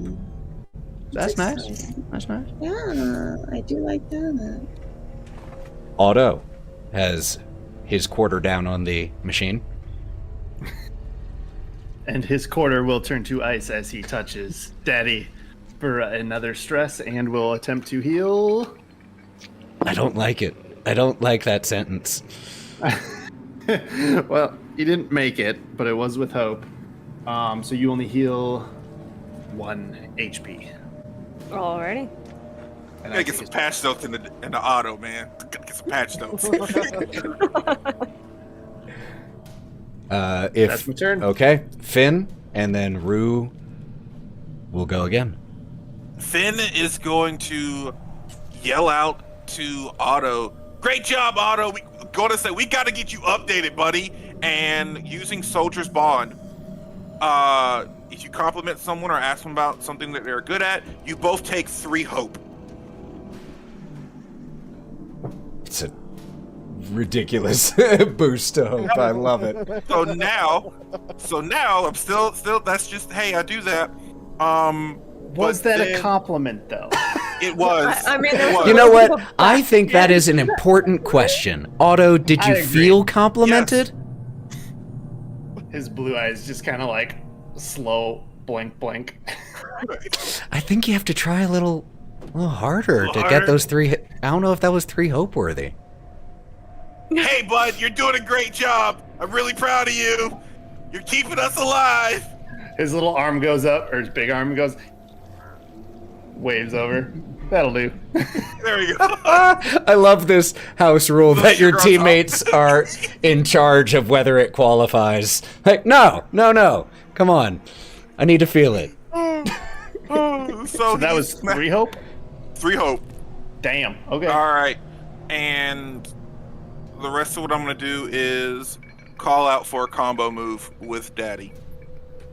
Alrighty. I'm gonna burn that 3 hope that I just got because I'm at max. That's what it's there for.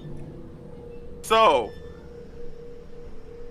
the combo move that I'm going to do is going to get here. Which one of these is hurt the most? And front. Hold on 1 sec. I'm sorry. I was pulling up the group action rolls so that I had it here in just a sec. Which one of these two is hurt the most? They look relatively equal.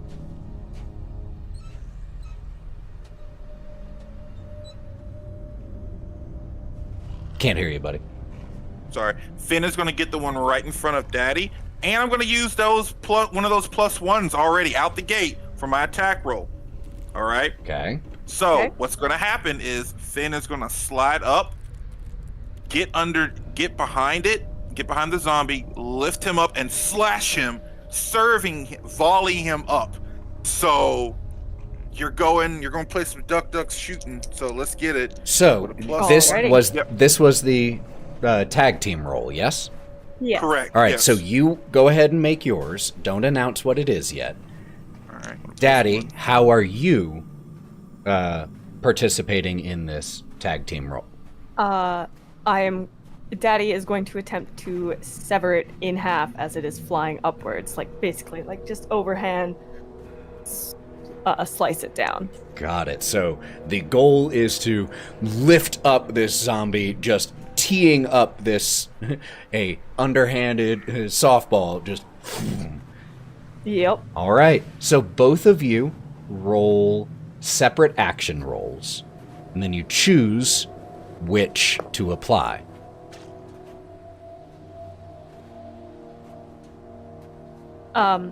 Yeah, I think we'll go with yours, Mavs, because mine's not that good. 20 with hope. 20 with hope. All right, so that means Finn will gain a hope back. And now you will both make attack rolls, and we will add the damage together. Or, excuse me. You will both roll damage, and we will add the damage together. Okay. Going to be disgusting, I warn you. I will say, if you manage to qualify for the massive damage optional rule, I will absolutely implement it. So, 11 plus I got 2, 13. 21.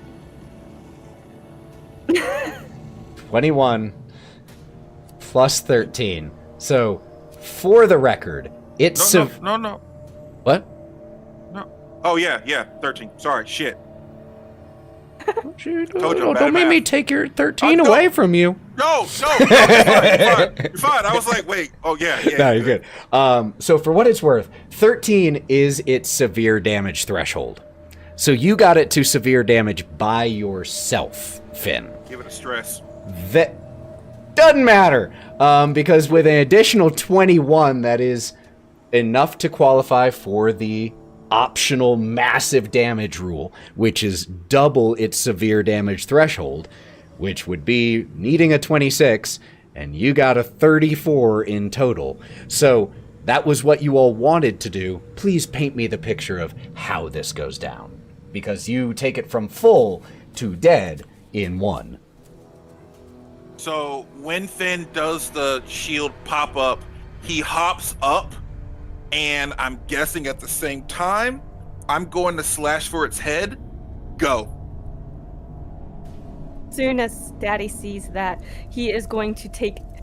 His vertical is not that high. He's a stocky guy. But he's going to jump up as high as he can, which is probably about half a foot, and just swing down with all of the might, all of his force, and just sever it right down through the abdomen, the little dusty guts spraying outwards. And then he's just going to slump his shoulders as he is no longer unstoppable. The stone of the road that you are on cracks under the force of your axe stroke, and there's just the sound of clinking rock as you withdraw your great axe from the 4-inch depression in the road that you created here. This impact crater. Incredible. And, yeah. I'm gonna have to spend a fear to go because, again, if I don't, I won't. I have 3 action tokens available to me. Mengah's, Otto's, and Finn's, and I only have 3 people who can go, so that's perfect. The remaining zombie is going to do what? Is going to roll randomly because you both just did that thing, so this is going at Finn. 5 will miss. 1 archer is going to take a shot at Mengah. A 15 to hit. Yeah. 10 physical damage to you. 1 is going to take a shot at Roux. 7 to hit you. Nope. Okay, those are those 3 that were available to me. Roux, I believe you're up next. Rue's gonna drink a health potion. All right, probably wise. And gain back 4 hit points. And I do believe, because there's nothing like bonus actions in this game, taking a potion is an action. That's what I kind of had figured. Yeah, that was gonna be the that's full my thing. Yep. understanding of it. Yep. All That's right. okay though. Did you want to stay there? Did you want to move away? You don't have risk of an attack of opportunity. So if you want to move away and temporarily get in cover until you are available to make an attack. No, because I want to give if Mengah wants to come up and do a sneak attack, I will give her sneak attack ability for that. So Okay. in case there's any of that going on, All right. And I will do that right now. I'll do it. Up here, yeah? Yeah. Daddy oh, wait, did hold on. have Oh, their yeah, right action there. token Right. up first. Oh, I'm so sorry. No, I'm so no, no. sorry. I'll Go go ahead. next. I'll go next. I'll do it after. It's all Cool. good. That's what's No. great. No, that's what's great about this fluid initiative system. So whomever wishes to go and the group wishes to go can. I would just like to quickly make a dagger sneak attack. Do it. 15 with hope. 15 will hit. 7 plus 9 total. It only had 1 hit point left, and that easily got into its major threshold territory. So as you once again just dip into the shadows here, because you can do that as often as you want, you just step That's forward it, and cut the leg bones out from underneath it. Hell yeah. Rue Is it- tips his cap as you see him like finishing off the potion. He just kind of does that to you. If this were a Sam Raimi movie, the skeleton head would be on the ground. Hey, what the fuck do you think you're doing? You know it would. And kick that son of a bitch. All right. So that was Mengah, so then Daddy. Alrighty. After finishing that, how does the team moves work? Is there like a limit? The to how tag many team? you do? Each person can, or each player can only initiate it once per session. That doesn't mean you can't participate in it more than once a session. Alrighty, then I am going to spend 3 hope, lock my arm with Finn, and take a swing with my battle axe as I swing him with me, so he follows with another attack against this other zombie. Okay, so let's do it again, gang. Both of you roll to hit. You spend 3 hope. We Yep, And that's I'm all gonna my use hope. my +1 Yep. again, so I'm done with that.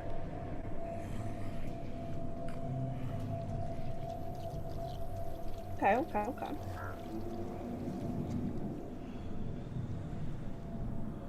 25.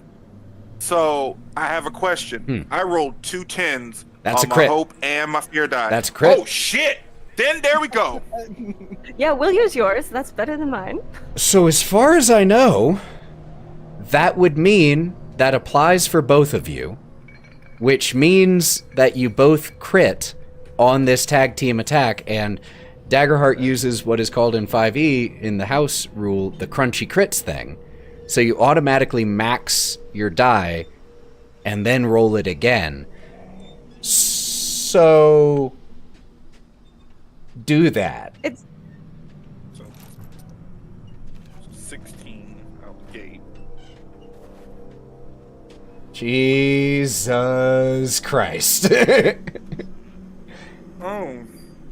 Okay. Hold on. 36 points of damage. 17. So By 17. yourself, you're already in the massive territory of damage, of the 4 hit points worth of damage to this one. 33. Both of you are. Want to describe that one? Lead it. Basically, like, the most gruesome, disgusting little game of roly-poly you've ever seen. After finishing off that zombie, Daddy is just going to, like, facing directly towards Finn, he's going to lock his arm with him, and then just using his momentum, he's going to swing Finn at him, following his axe, so Finn can make an attack following him, and his axe is just going to sever through, like, the abdomen, and I just kind of envision Finn cutting the head off as he goes. Oh no, you got better? Tag it. So you went this way, right, on his abdomen? Yep. Cool. Going underhand, making the fucking X. There we go. X scissor. There we go. And that's how we end that. So as this is happening, because on the field right now there's only one remaining skeleton archer, could my 2 rogues, Mengah and Roux, tell me how the 2 of you team up to finish off this skeleton? Can we lock arms? And we're both kind of similar height. And can we just use each other's momentum, have our knives out like little blades, and just... I love that. Do you want to add on to that flowery description? I think that it's when they're locking arms though, like Roux will kind of like grab onto just one arm because he's so small, and he'll hold both blades in his feet, and so there's more momentum going as they spin around. Hell yeah. Fuck. And as the 2 of you do this, you once again, at least for now, see that the streets are empty. Hell yeah. And you catch your breath and realize you've only been outside the tavern for about 5 minutes. Oh my god. There's more. And night Oh. has only just begun in the refuge. You hear sound still distant, loud, hungry. And I have a question for you at this exact moment. Are you regretting your decision to come outside? Do you turn around to barricade yourselves to weather the night? Or do you push into the moonlit fog further?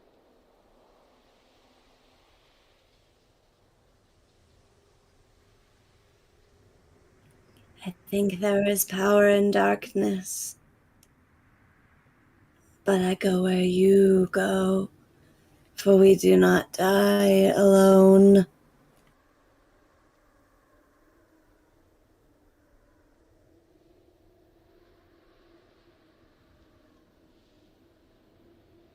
Let's go make them think that we're the things that go bump in the night. How about that?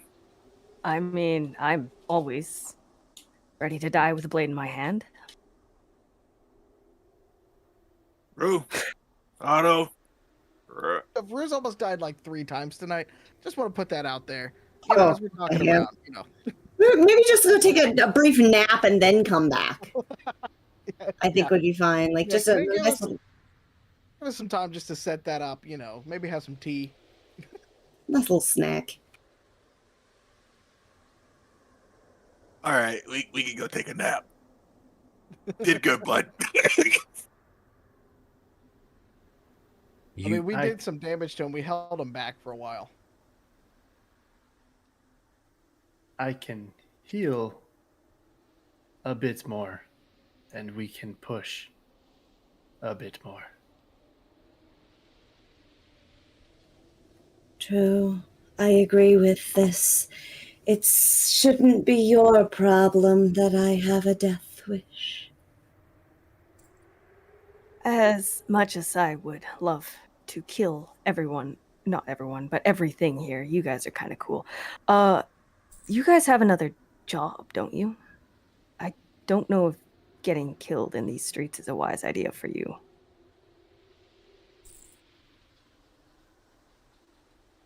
I mean, if we die, then does that mean the stone never makes it back and they just keep coming? Yeah. Ribbit. Even his croak sounds tired.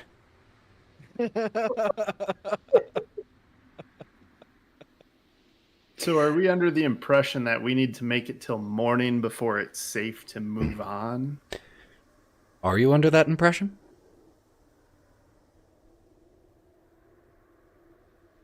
If we leave when the moon is high, and he looks back towards the inn, they will not make it. I will say, Daddy, in your 2 nights here, you never saw anything like that thing that stomped its way through the streets. And it was never this many all at once. They are growing stronger.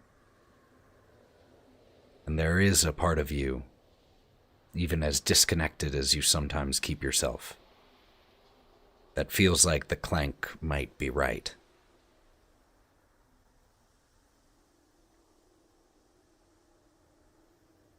I think you are right, my metal friend. I think we should run. Take what we have, your object, and get the hell out of here.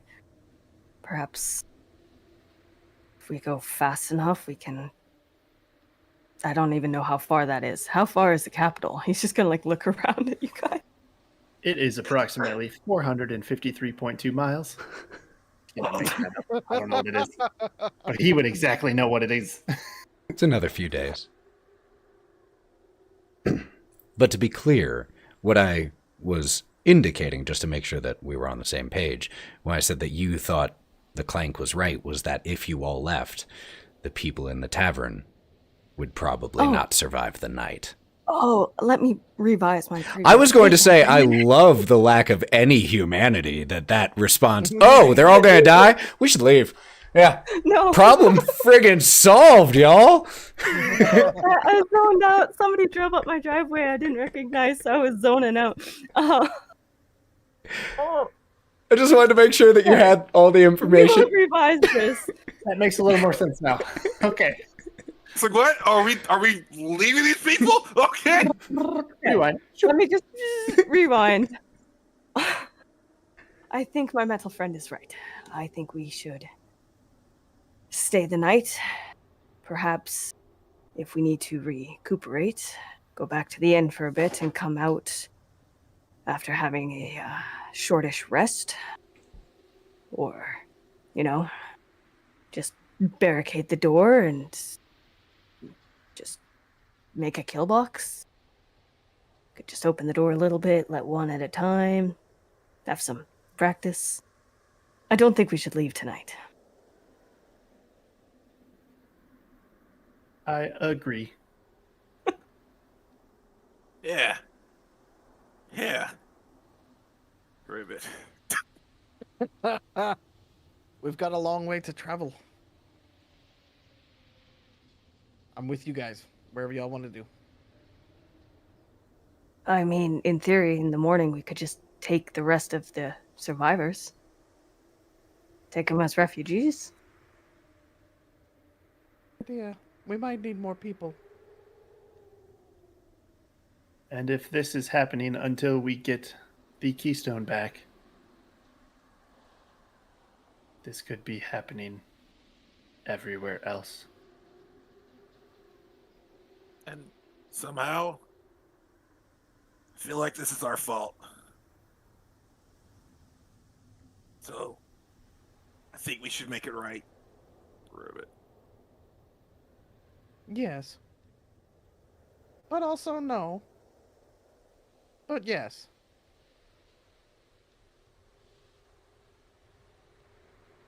Sounds of feet scraping across stone. The distant, hollow cries echoing through the streets of the refuge. Do you all attempt to re-enter the tavern? Is that the plan? So as you all return to the tavern and you hear the muffled sound of... Well, at first you don't hear anything. It's us! You start to hear the sound of muffled voices from behind the door.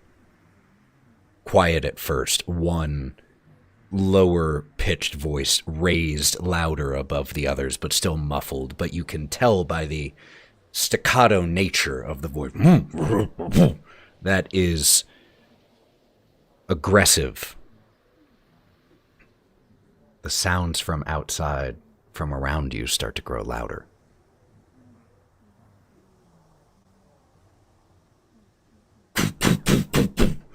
The voices Let us in! From inside grow louder as well.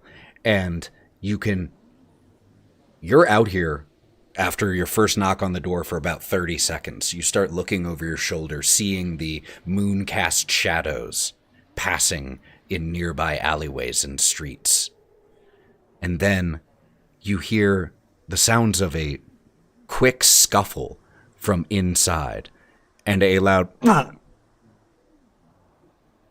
and about 15 seconds later, the sound of wood scraping being moved aside as one of the halflings that you had seen inside previously opens the door. Hurry, get in, and pulls it open. And you see as an elf is currently dragging from under his armpits the orc with whom you were speaking earlier, Roux, who is holding his head where there's a small trickle of blood. And as you all are let inside once again, the barricades pushed back in place. You have a moment to breathe, and you see all of these eyes, these sets of eyes, just turning, looking at all of you. And you realize what a sight you are. Just 5 or so minutes after you left here relatively clean, you are covered in gore and skin and chips and flecks of bone, matted pieces of hair hanging onto your weapons. And you're exhausted and hurting. And the night has just started. And we'll have to pick up there in the continuation of this story. So next time we'll get to test the short rest mechanics and how many encounters a group can deal with a short rest. Great job, everybody! And thank you, everyone who rated, who supported, who subbed, who were here in the chat, in the stream, listening later on Go Buff Yourself or watching later on YouTube. We appreciate you so, so, so much. Thank you for being here. Now, if you want to stick around for a little while longer, Last time we did a quick decompress about the session. I think that was helpful, as that's kind of the whole point of it.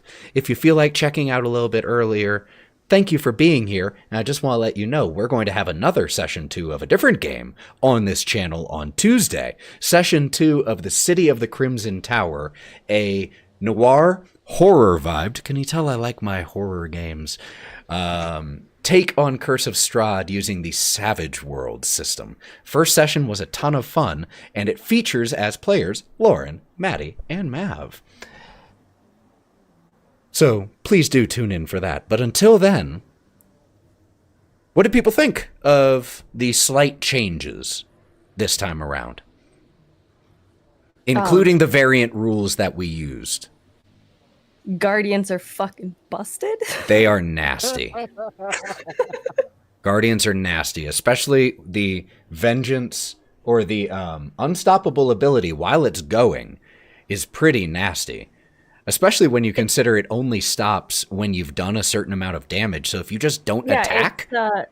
It's a total, like, you can choose whether you can stop it or not, which I think is awesome. You could just pacifist that shit and be unstoppable the entire combat, which is of course beautiful. From a realistic perspective, you'd then get into questions of, well, why do they keep focusing on you if you're not attacking? Exactly. But if you can find a way to make yourself stay the focus and not deal damage, you could stay unstoppable for a very long time. Yeah, Guardians are nasty.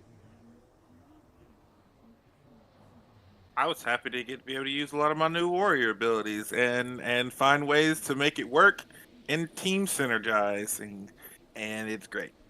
And I do like the converted rules that we did, even if it is considered a house rule that you guys think out there is considered a house rule. It works for us. Which one?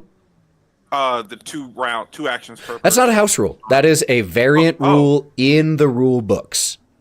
All right. So that is not a house rule. I've tried to not do any house rules or anything homebrew, really.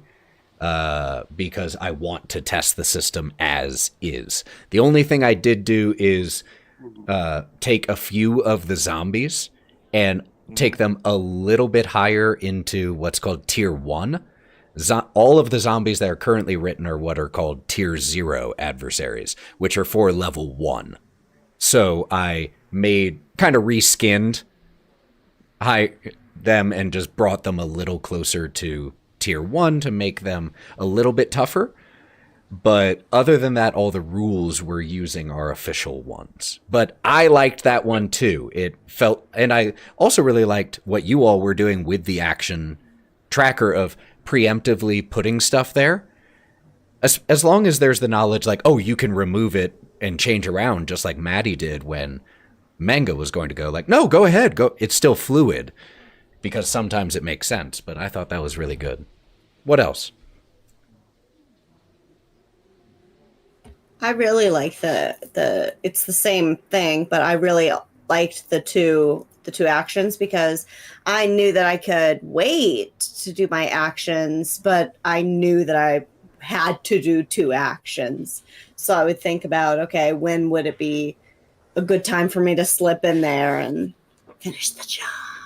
Mallo, what did you think about that? Because I know specifically you were having an issue with the action token thing last session. So similar to what Lauren is saying, though, like, knowing you've got 2, and because we were doing a lot of cross-talk kind of stuff planning in the which in I the loved Discord kind of piece, that makes it easier just to kind of be like, all right, I'm going to do this. Like, this is what I'm planning for the next round kind of thing. And then we can, they did a lot of tag team stuff, or we did a lot of, helping actions and stuff. So I think knowing the numbers and stuff like that and knowing how much you've got to plan for, I think is a huge help. To just keep combat going fast, which I think was also kind of the thing that was good in this particular one too, is that combat I thought felt like it was going faster this time. That's interesting, because I was going to ask you all specifically about that, because we all know who've played D&D 5e, it can feel sloggy and slow in combat, and interestingly, Daggerheart has a lot that has to go on every attack, because not only do you roll to hit, you roll damage, you compare it to your thresholds, you make decisions about using armor. So, and then you assign the number of hit points. There's a lot of steps. So did it feel, Mallo, you said it felt faster this time. What did you all think?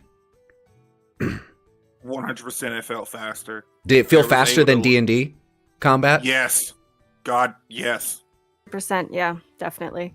I think maybe because you are dealing with smaller numbers overall, it might kind of help out. You're not subtracting 64 from 153.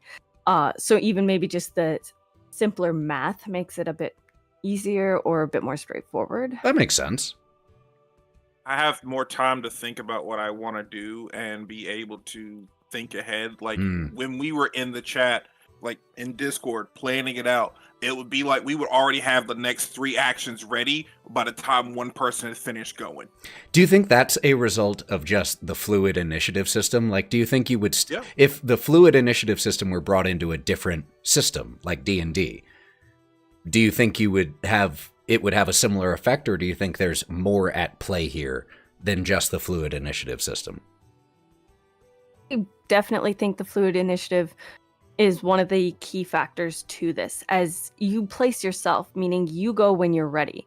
A lot of times in combat with D&D, especially with a large party, I play with 7 players, all of a sudden it's their turn and they're like, oh shit, I don't know what I'm doing, even though they had the entire round to think. Because so much changes, you place yourself when you are ready to go, which means you already have an idea of what you're going to do. And I think maybe it's just that aspect of it makes it so you can zoom through combat. You can just go and go and go instead of like, oh shit, what do I do? Look through my spell list, figure out what you're doing. Maybe that's the biggest impact of it. I'd say it's passive versus active. Interesting. That's the best way to come to it. And I think that's the thing is one of the GMs and a game designer myself too that we've always did is, putting time limits on your things or something like that to kind of speed up combat as much as you can. But it being more active, like Mav was saying and some others were saying and stuff like that, like you were thinking about it ahead of time, so you jumped in and you could role play your action a lot better too. So you had way more ability to affect the world around you than just, oh, it's my turn, I'm gonna run up, I'm gonna hit, and then I'm done. And Aaron, I saw you wanted to add something, but just before I forget, I think something else that makes combat feel faster is the absence of 2 things. I just realized this. 1, bonus actions, because then it avoids even the 3 seconds of a DM saying, any bonus actions? Quick pause, no. That adds up over the course of a long combat. But also, I think the lack of universal attacks of opportunity. So I don't have to ask as specifically, are you doing any movement? You just know I can move up to 30 feet as part of my action. It's part of the action. So we would frequently have turns where, like Mengah's quick turn, where it was like, oh, I want to do this. Bam, done. We were done with it in 30 seconds.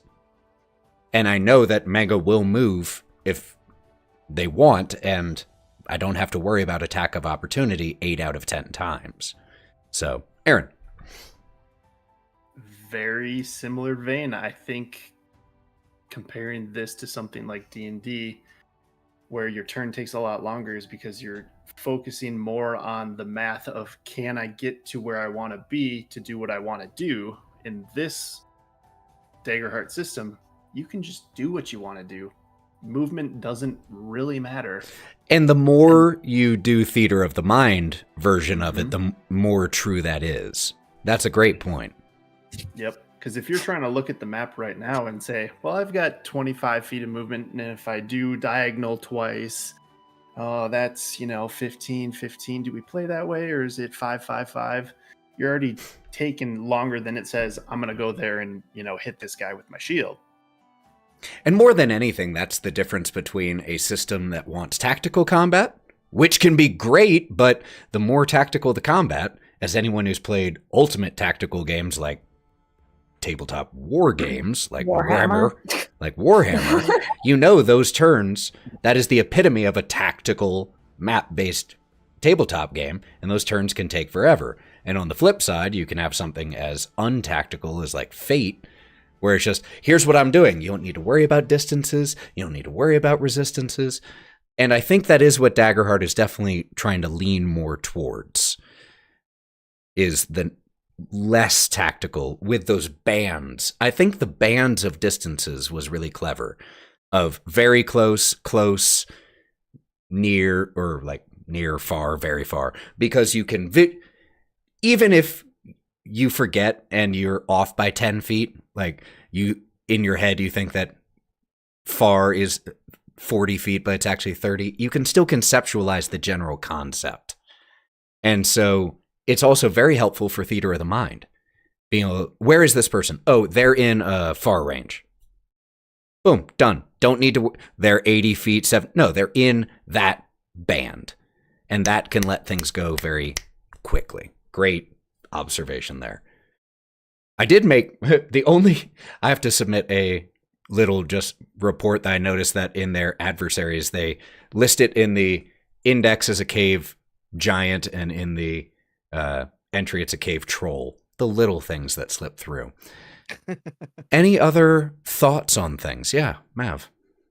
And I think what we've kind of, to reiterate what we've already kind of said, is that Theater Mind works really well for this one, for this system.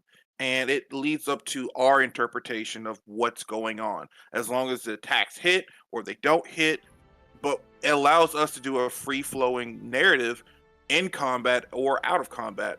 Like, for example, me and Lolo had a plan when we were over there when combat started, when the zombie ran up on us. Didn't work out. We immediately adjusted right then and there and ended up killing him and still going on. Here's another combat-based question. Mm-hmm. That was 2 of the waves that I initially had planned for you. How? Now, obviously, Roux got a lot of nat 20s. Thank God that crits, all they do is give me fear. God, if they did the same thing your crits do, fucking bye-bye Roux really fast with that number of nat 20s. Jesus Christ. But did you all still feel, as a group, challenged? Obviously, Daddy took a lot of damage, but felt in control of the combat narrative, so to speak. But yeah. But, sorry, he would not have handled another wave. So, did you all feel challenged in combat, or did you feel like you were succeeding more than you were challenged? What did you think about the balance? I felt more challenged because, one, I do appreciate the cooldown time you gave for us for the waves, because I feel like if it was like the last time where they just kind of kept coming, we would not have survived that many of creatures. No, definitely not. It would have had to be much weaker enemies to have a consistent onslaught. But I personally, Finn, felt well in control of certain situations, but also like it gave me the dire need of, we need to take, we in the group chat, we immediately notated who we need to take out first, of like, take care of the archers, we'll deal with the ones on the ground. And that's how we were able to work together as a team to be able to do this. Good job. The thing I would say on the opposite side of that particular piece, and this is not to be a contrarian kind of thing, but I think the rogue, because I got fisted tonight. Dude, I'm sorry. 4 different ways. No, it's fine. These things happen in TTRPG, yeah. Right? But I just went back through all the character options, going up to level 2 and stuff like that, and where I feel like for the most part, the Guardian did what the Guardians needed to do, right? Like, they absorbed a ton, they half damaged, they did a lot of those kind of things. the rogues don't have a lot of DPS we can put out. Not a lot. Yeah, not No. yet, at least. I'm very curious to see I feel how like they nobody got a develop. ranged option. We don't have a whole lot of ranged options. That's the thing. Like, yeah. Not- so it's Would a bow something Not at a ranger can or a rogue can use? I think that has to be a primary only. So we either get to run up and hit it with a dagger. So it might as a be secondary weapon. It might be know? interesting to see if, just in our efforts to play test things, if one of you went with a ranged option to see which one paces better. Because like you said, I mean, yeah, you got hit pretty hard and the DPS just isn't quite there yet. But what else did you notice? I mean, that was kind of the thing. It was like if we were trying to, and I'm not trying to like metagame a party kind of. No, piece to it, no, but, that's like, what we are we're now trying trying to do. well, but yeah, if we were trying to balance things a little bit, we should have been up there doing a lot more damage and getting rid of some of the creatures a little bit faster. And allowing the guardians and everybody to be doing their job of absorbing and tanking kind of piece. And if y'all had to rely on my blades, man, we'd have been here a while. I feel like looking at like the hide ability of the rogue, I feel like that works best from range, because when you pop out of being hidden, you have advantage, which gives you sneak attack. So it makes you more likely to hit and more likely to do damage while staying far away. I feel like the rogue might be one that in this game, at least in the current build, maybe this changes at higher level, is something that is best served by ranged options. Maybe. So, you can have a hand crossbow as a secondary weapon. Ooh, that's cool. So, yeah, because I'm looking at all the bows right now. All the bows are two-handed weapons. Yeah. I mean, it would take away the assistance weapon to use a longbow. You could do a hand crossbow. But I'd be interested, because that's something we haven't tested. We haven't seen how a ranged rogue works yet. Any other closing thoughts from anyone? Aaron? For this being a level 2 party, I thought we kicked a lot of ass. Just comparatively to other systems. Like, that seemed like a level 5, level 4-ish D&D encounter, where we're just, doing tons of damage, taking down big targets pretty quickly, not really being in any danger, other than obviously Roux was getting pummeled pretty hard. But I mean, we were able to cycle abilities and synchronize pretty well, where, at least for me, looking at my current stats, I'm about, some things are half or less than spent, while other things like Hope are maxed out. So if we were able to figure out the synergy between different class abilities, you could probably keep running a encounter like this with waves just forever.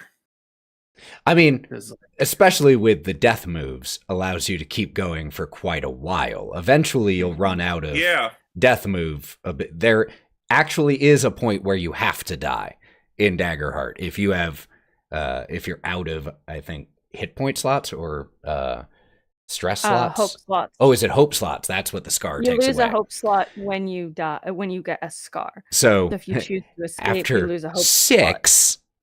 of those. But yeah, with the ability to keep coming back, you definitely, I think, could hold off waves for a long time, which is interesting. As long, and I mean, I'm not even a healer. I'm just a wizard who took some healing spells. As long as I've got stress points to give, which granted, I don't think there's any way to get those back now, minus that potion I took. And without a short rest though, that would be the only limiting factor, because HP I can keep giving you guys for hope or for more stress, and if we could figure out a way to cycle it, you could probably run an encounter like this forever. Yeah. which is kind of what I'm going to test. So I think if no one else has any final closing thoughts for this session, Matty, yeah.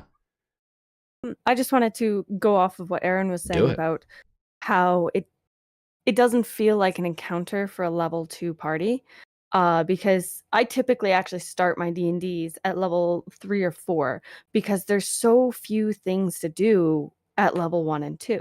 Well, in this one, we have various abilities that definitely expand on the characters. Lauren can summon a ghost at level 2. That's pretty fucking cool. And there's a lot more involved for these characters. Like, I've never seen a level 2 paladin be able to take 50 hits and only take half the damage. Like, it seems that maybe it's a lower level cap for the Daggerheart. Like, maybe it will cap at level 10 I think or that's whatever. true. I think that because is it feels max like level. The progression is quicker, but it's not a bad thing to be quicker because it's a lot more satisfying to play a level 1 or a level 2 in Daggerheart than in D&D, where it's just like, oh, magic missiles. See, Lauren, I told you it's not a bad thing to be quicker. God, someone gets it. Anyway. Listen, sometimes we have priorities we got to get done. All right. But yeah, I think that's very true, and I think that's because of the type of game that the type of story they're wanting the game to tell is heroic characters. They want you to be heroic early on, and I think also the presence of the tag team, which lends itself, 1, to big damage, but 2, also just to encouraging the players to describe cool things that don't have to fall in the standard realm, makes it, even at level 1, that you feel like you can do something cool because you just described something cool and did a lot of damage. Especially when you crit on that roll. Jesus H. Christ. That was enough to do severe damage on, or massive damage on some things, the next tier above. I just checked. Some of the adversaries have a severe threshold of 32, which the two of you together did just about 64 damage on that crit one. So you would have dealt 4 to a thing that was intended to challenge a level 5 party. Damn. But crits should do that, especially on a tag team, because it's like getting 2 crits in a row. But I think you all nailed my thoughts. I really like the slightly amended action system. I like going back to the basic advantage. I think the 2 hope dice was just too complex. I think rolling a d6 is super easy, and it makes a lot of sense to everyone. And this was definitely a bigger test of the combat system. Thank you all for doing it. And we're going to have to, I think, come back to finish this off. And I think the way that I would imagine that story going is we rejoin, continue to fight, and if we survive, might be able to lead into the beginning of the next official adventure arc that has been released now. So we might be able to do a little bit of this, a little bit of that in the next session. Well, until we see you next time, let's go around, say goodbye to our wonderful players. Why don't you start us off, Mav? Got anything going on? Anything to announce? Hi, my name is Mav. I'm black on the internet. You can find me here on DigitalClubhouseTV.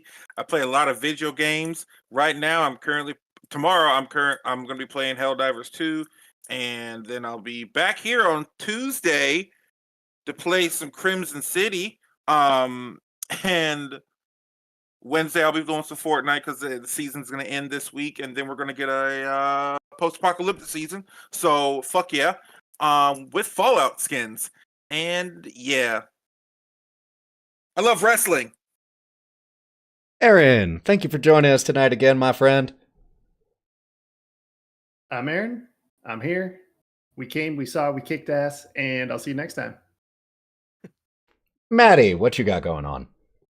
Not much. You'll see me here on Tuesday again for some Crimson City. I can't wait. I'm really, really excited. This whole week flew by in like 2 seconds. These 2 weeks flew by in like 2 seconds. But I do a lot of cosplay. If you're into Baldur's Gate, I've been making all sorts of Baldur's Gate stuff, including some really, really fun looks on my Instagram, which is Mythor Cosplays. Beyond that, I just like to play D&D and hang out with these people and flirt with Ethan's wife. Yeah. All of that was true. Speaking of, hey, wife, Lauren. Sorry, I'm dealing with the absolute train wreck that's been trying to make sure we get food tonight. Goody. So, hi guys. I am on the internet in places. I am Thousand Faces Cosplay as well as 95% Lauren. So I love to do all kinds of crafting and modeling, as you well know. I will be in Oklahoma City for GalaxyCon this coming weekend. I will be doing Tiny Tina Wonderlands edition. I will be bringing a lovely jester. And the third is to be decided. So if you've got any ideas, let me know. Anything you want to see, let me know. Until then, I am going to bury myself in laundry and video games and pretend like the world doesn't exist for a little bit. Yeah, that's nice. Maybe eat some ice cream. Okay, bye. And Mallo. One. You can find me everywhere on the internet except for x.com because fuck that site. At TheMalloMan. You can also find the latest episode of Neon Trails featuring some of these wonderful faces. Went up on YouTube just a little bit ago and on your favorite podcast app. This week's episode was fantastic. We are getting very, very close to the end of season 1, so everything's coming to a head. So catch up with us so you can catch it live every other Tuesday. So come watch Court of the Crimson Rose here. And then come over to Identico every other week, and you can just see all our bright smiling faces there. You got no reason not to watch TTRPG stuff. We got all sorts of content for you. Yeah. It's true. You can catch a few of us here every other Tuesday and a few of us on Identico the other Tuesdays. So Tuesday TTRPGs, no excuses. You can listen to past episodes of all of these sessions. They are slowly getting updated on Go Buff Yourself. I am still working on getting it up onto Apple Music. It is giving me a heck of a time. But other than that, you can listen to it currently on Spotify, Amazon, and iHeart. And we will be back, as a few of these lovely people have said, on Tuesday at, 7:30 Central for episode 2 of The City of the Crimson Tower. And we will have to find a time for episode 3 of what I guess is turning into a mini Daggerheart campaign. So we will pick up then. Thank you all so much for being here, for playing this game. I appreciate it. It genuinely means the world to me to get to tell these stories with such wonderful people. Until we see you on Tuesday, don't forget to take care of yourself. Don't go anywhere so that we can raid. Gotta share the love. People raided us. We gotta give it on back. Take care of yourself. Do something good for yourselves. You deserve it. And while you're at it, go buff yourself. We'll see you next time. Bye, friends. Bye.